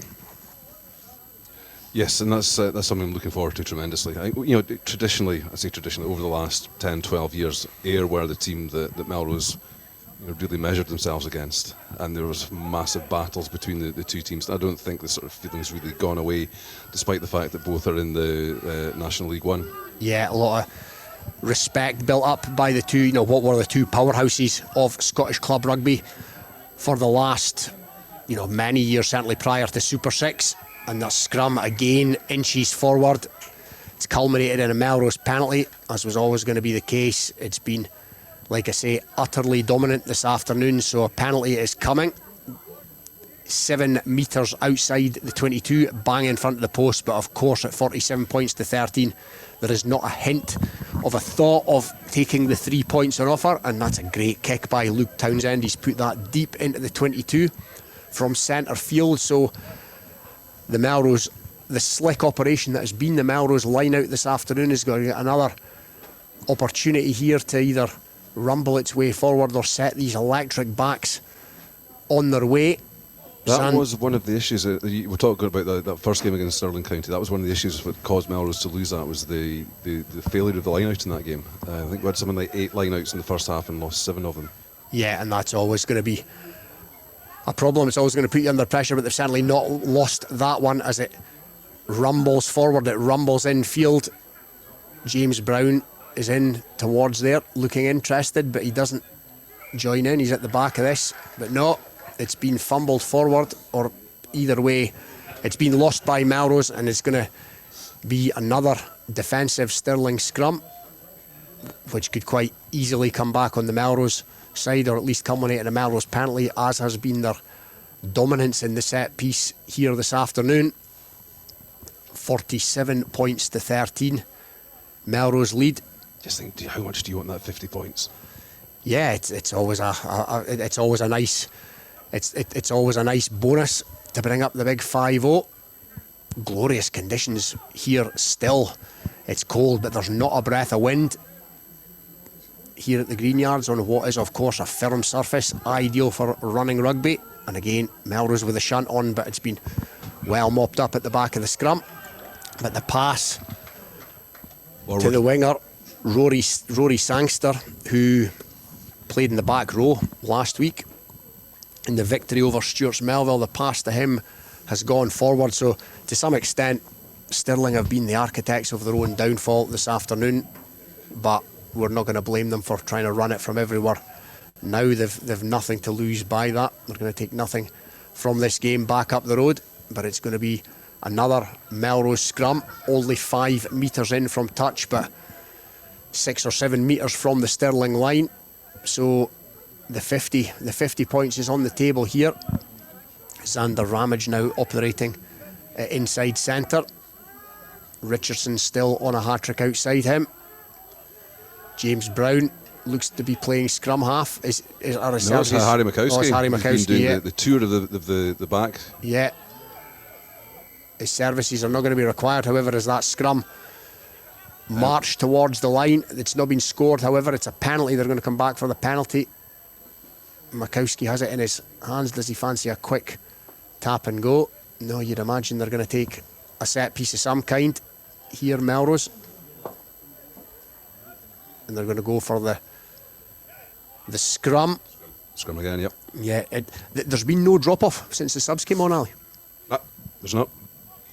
Which is impressive. Yeah, in the pack especially, it's been dominant from the get-go, and it's not dropped off at all since they've all came on. Ben McLean will be at the base of this.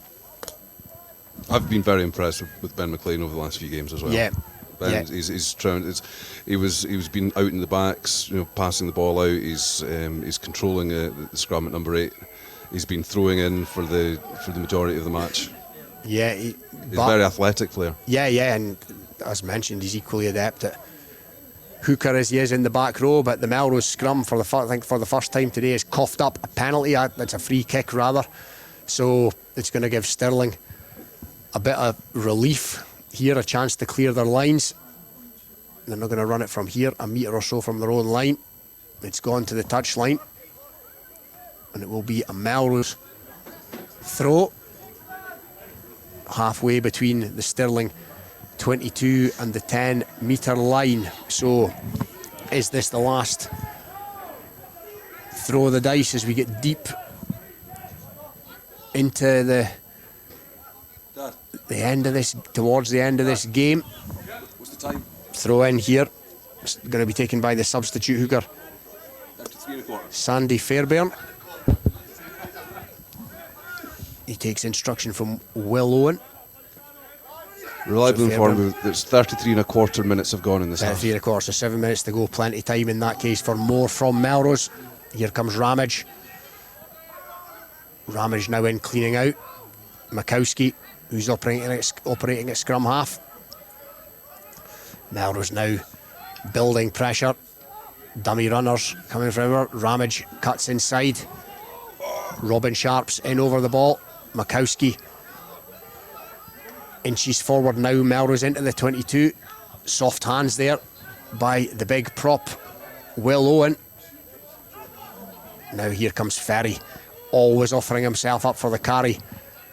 Is Ferry, brother of course of Alan Ferry, Super 6 player here at the Southern Knights. Ramage Oh, and that's lovely. That was hands, fantastic superb piece of hands skill by Richardson. Now, is Richardson going to take the pass back from James Brown? No, but he's going to help secure possession.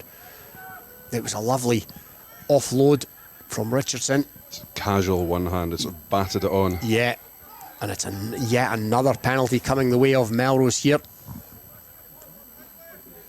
And we're going to take the scrum. No, it looks like Townsend is going to put this one into the corner. I think that's the right idea, mixing it up. They've tried the scrum a few times there and didn't get over the line, so yeah, try something else and either put it out the backs or more likely just drive over from the maul. Yeah, as the considerable figure of Tam Brown re-enters the fray. He potentially had thought his work for the afternoon is done, but that's Ben McLean coming to the touchline, so Tam Brown comes back on for Ben McLean. As you say, Ali, Ben McLean he's done everything right this afternoon. His defensive duties have been on point. He's offered himself up for work, for carrying, as the Melrose line out has taken shape and it's going to be thrown in here. So on the 5 metre line, over on the far side, Melrose line out. The referee's unhappy with something. Tom French, he's going to chat with somebody. Which I think a word for Tom French as well. He's controlled the game well. Yeah, he's been fairly anonymous, which is what you want from a referee. He's been impressive, Tom French, this afternoon. There's been no flare-ups. Yeah, and he's called that line out squint. So, and again, another let-off for Stirling, who haven't actually conceded now for maybe 10, 12 minutes, which is to their credit.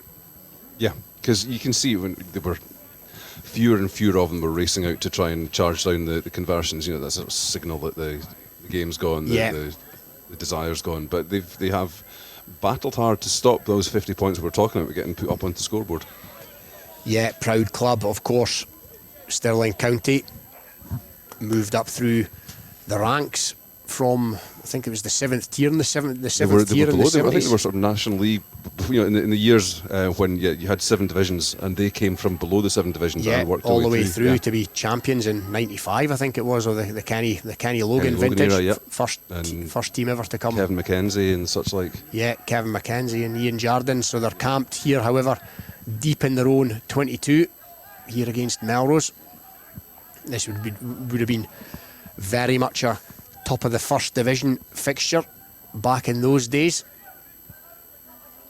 And that's a good clearance by the Stirling player. It takes play up to their own 10 metre line. It's going to be a Melrose throw-in. It's as far out as they've been, far away from their own try line for those minutes that they've not been conceding a tries from.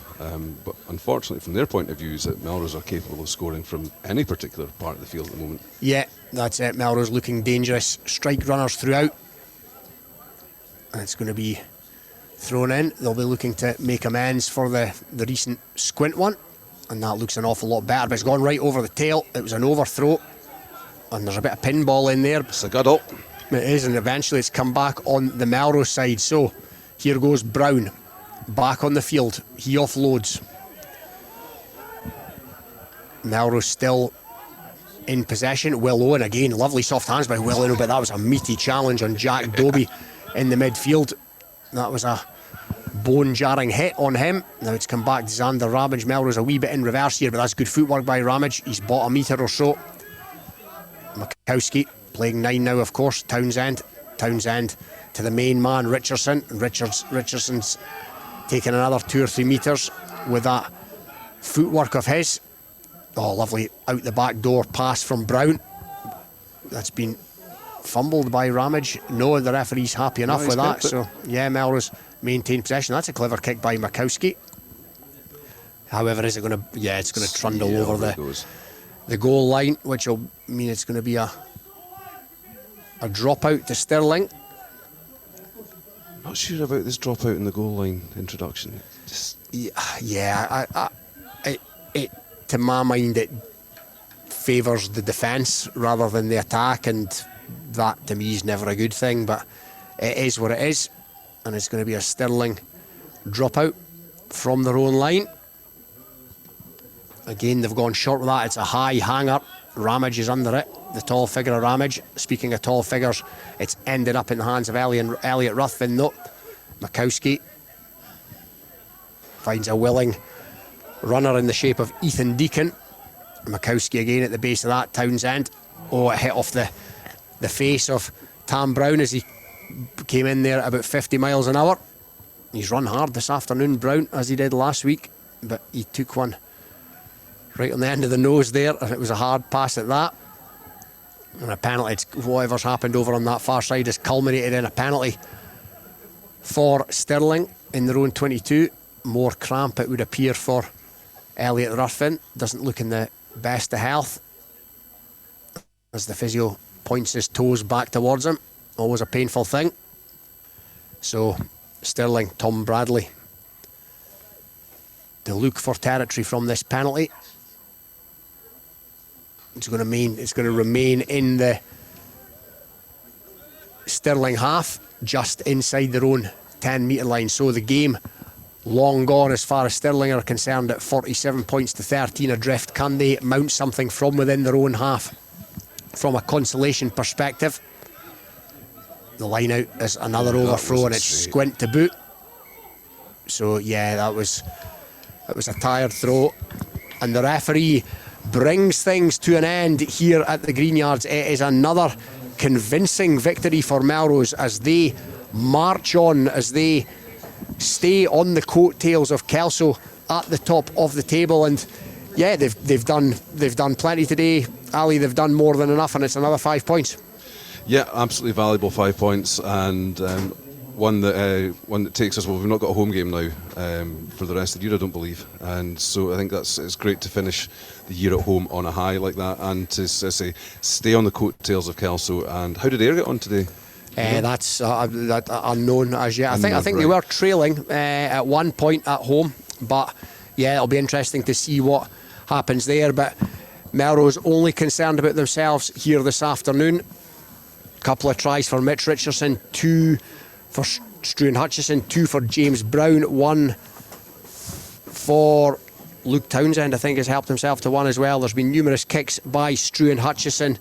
So as the players depart the scene here at the Greenyards, it's 5 points for Melrose. Final score, it's Melrose 47, Stirling 13. Thank you very much indeed to Aly Houston, and also to Robin Purdie down there at the Greenyards. A comfortable win for Melrose. They were talking about Ayr, and I can tell you that Ayr have gone in front. So they were down 14-3. It's now 18 points to 14 in that particular game. There's a full-time result at Marside, and if you're a Gala fan, I would cover your ears now, because it's ended. Gala, Watsonians 52, Gala 10 in that one. So just to recap what we have at the moment in the Premiership: Curry 37, Heriots Blues 32 is a full-time result. Glasgow Hawks 32, Jed Forest 33 is a result. Hawick 41, Edinburgh Accies 0 is a result, and Mar 36, GHA 15 also full-time in that one. They're still playing Selkirk against Musselburgh, the only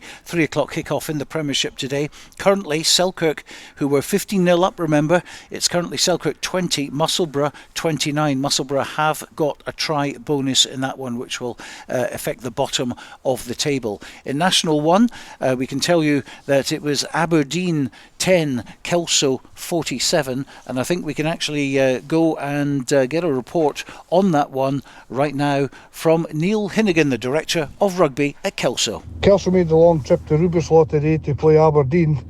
Kelso come off the back of a good victory against Ayr, and today we're playing one of the lower opposition teams in the league, Aberdeen. Kelso started the game well when Keith Melbourne went under the sticks after 2 minutes of playing time after some good forwards play. Dwayne Patterson added the extras for 7-0. On 6 minutes, Kevin Dryden was a beneficiary of a break, which he finished himself in the corner.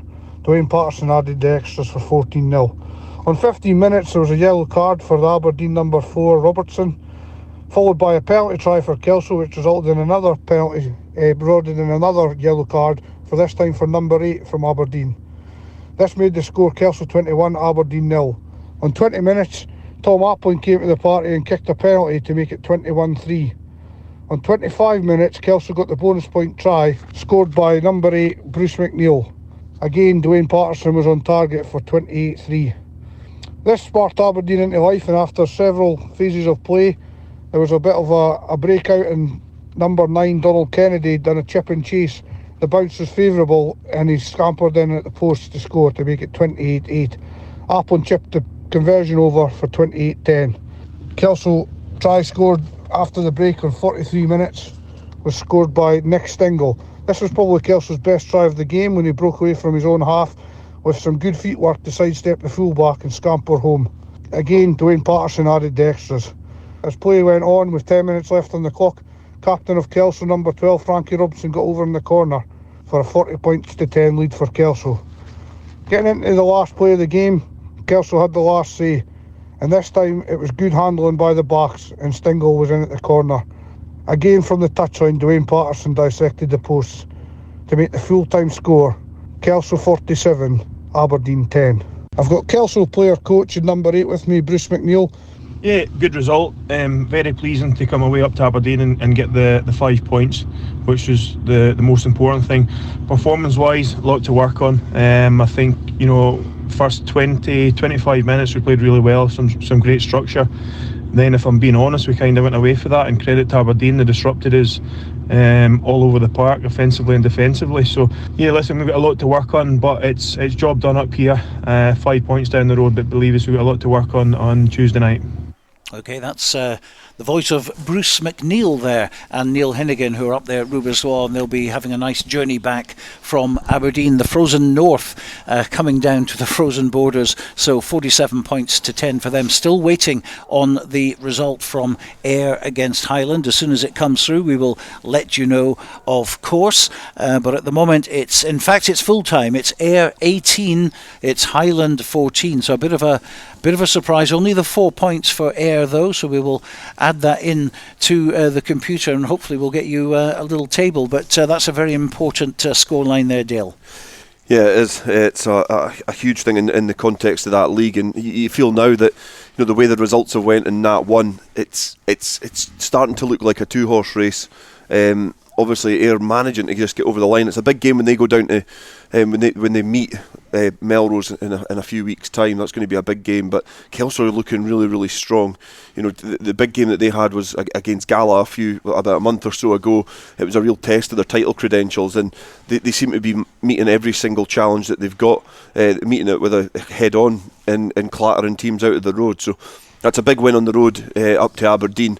I'm sure it's going to be a cracking bus trip back. I feel slightly jealous, actually.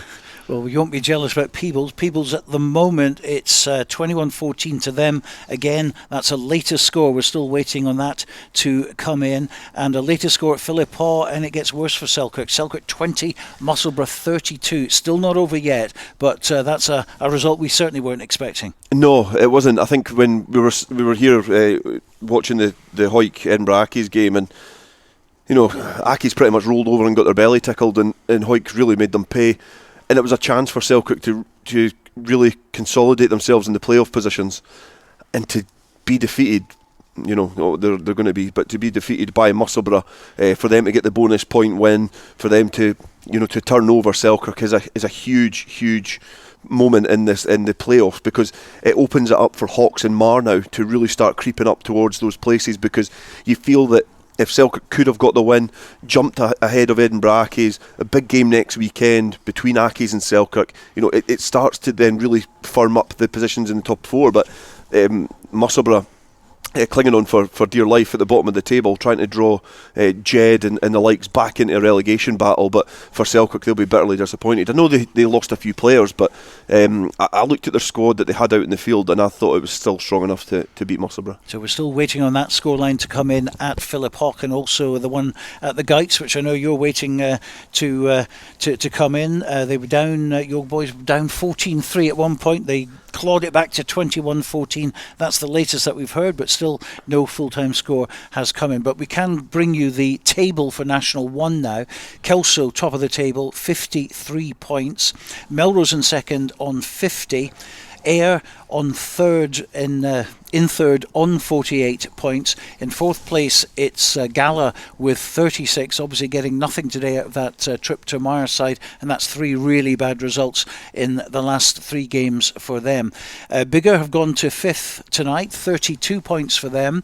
In sixth place, it's Highland on 30, dropping points at Millbrae. Dundee have 25 points, they're in seventh place. Stirling County 8th with 23, remaining on 23 points for them tonight. GHK, who won today against Stuart's Melville, they're in 9th, they've got 22 points. 10th place, it's Watsonians, who now go from 11 to 16, so a big result for them. 11th place, Aberdeen Grammar on 10, and Stuart's Melville, who were ahead at GHK, ended up with just 1 losing bonus point, so they're up from 7 to 8, and they're in last place. I'd really like to hear the reaction from the Watsonians Gala game. I think that's an intriguing result, if anything else. It was a really strange weekend last weekend, and you know, not in a nice way. Obviously, it was a big win for Melrose, and then the atmosphere after it, after the sad news filtered round about Doddy, was a difficult place to be in at the time. But you thought that, you know, the rugby side of things, the result, you thought it was maybe just a blip on the radar for Gala, and you know, they had obviously suffered heavy defeats against Ayr, then against Melrose. But the Watsonians result is something that probably rings a lot more alarm bells. You could probably take the 2 heavy defeats against teams who are really pushing for promotion, but the Watsonians one does, that's a quite a stark result that came out in that one. So the National 1 results, just to classify them for you: Aberdeen 10, Kelso 47, Ayr 18, Highland 14, Dundee 16, Biggar 21, GHK 24, Stumel 18, Melrose 47, Stirling County 13. Certainly getting revenge on the Selkirk match there from the first day of the season, and Watsonians 52, Gala 10. That is a big result. Into National 2, Cartha Queen's Park 19, Lasswade 23. It's all over there. Dumfries 51, Boroughmuir 14, Kirkcaldy 22, Falkirk 24, Newton Stewart 59, Berwick 5, and we're still waiting on the Peebles results to come in. Preston Lodge 36, Glasgow Accies 40. Well, let's have a quick look at the National 2 table in any case. Glasgow Accies stay at the top with 43 points, a big convincing win there. Falkirk just getting past Kirkcaldy, they're in second place with 41 as it stands at the moment. Peebles, even if they win, won't go above them, so will probably stay in third. But Newton Stewart, of course, had that big win over Berwick. They're up to 39 points, so Peebles would probably stay above them, but it's going to be very close for third position. And then we've got Preston Lodge coming next. They overtake Berwick to go into fifth place. Berwick and Lasswade are after that, and in fact very, very tight indeed, because we've got 3 teams on 26. That's Berwick, Dumfries and Lasswade. Kirkcaldy on 25, Cartha Queen's Park 15, Boroughmuir 11, and of course we wait on Hamilton to find out what happened in that game at Peebles. So National 2 is one of these leagues where everyone is absolutely taking points off each other. Yeah, I think we've spoken about the kind of the fabric of squads in National 2 and to some extent National 1 as well. But you know, the personnel changes so frequently in those teams that, in terms of looking at real consistency across the results, it's difficult to gauge week on week. If you look at the Peebles result, for example, you know, they were leading 21 points to 14. I think the last result was. You know, Hamilton are at the bottom of the table. Peebles have been on a bit of a decent run, difficult against Lasswade last week, and you know, it's just the nature of that league. It never really goes to form. There's some big results come out of that league, similar to perhaps what the Watsonians Gala result is like. You can't really predict them, but I think the great thing is you look at all the 3 leagues now. Maybe Premiership is starting to settle a little bit more quickly than the other leagues.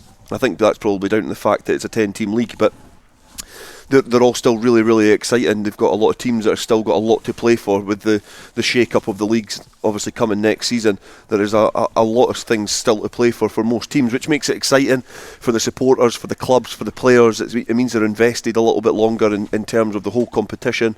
But certainly, you know, there's a lot of big results, a lot of surprise results coming out this weekend, because you look at the Premiership with the playoffs, you look at the Gala result, and then obviously down in the National Leagues as well, with Berwick getting a heavy defeat against Newton Stewart. That's a sickener for them as well. But again, they've consolidated themselves quite well in that too, and they'll be starting to look towards next week now. OK, well, that result has come in now. It's Selkirk 20, Musselburgh 32. So I can quickly give you the table before we go down to the Greenyards and talk to Bruce Colvin. Hawick are top of the table, 57, Curry 53. Then it's Edinburgh Accies 42. Selkirk have missed their chance to go third. They remain in fourth, but they're on 39 points. In fifth place, Mar up to 37 now. Glasgow Hawks in sixth place, 35. In seventh, it's GHA 23, along with Jed Forrest are also on 23, but on points difference are behind in 8th place. 9th, it's Heriots Blues on 21, and Musselburgh going up to 15 points now, and they're in 10th place. Well, let's cross back to the Greenyards now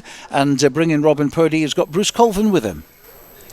Yes, Stuart, I am here with Bruce, and Bruce, a great victory this afternoon, and what is an emotional afternoon here at the club.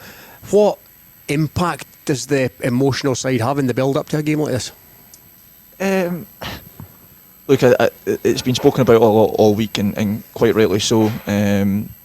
We probably grew too much with the emotion. We started pretty slow.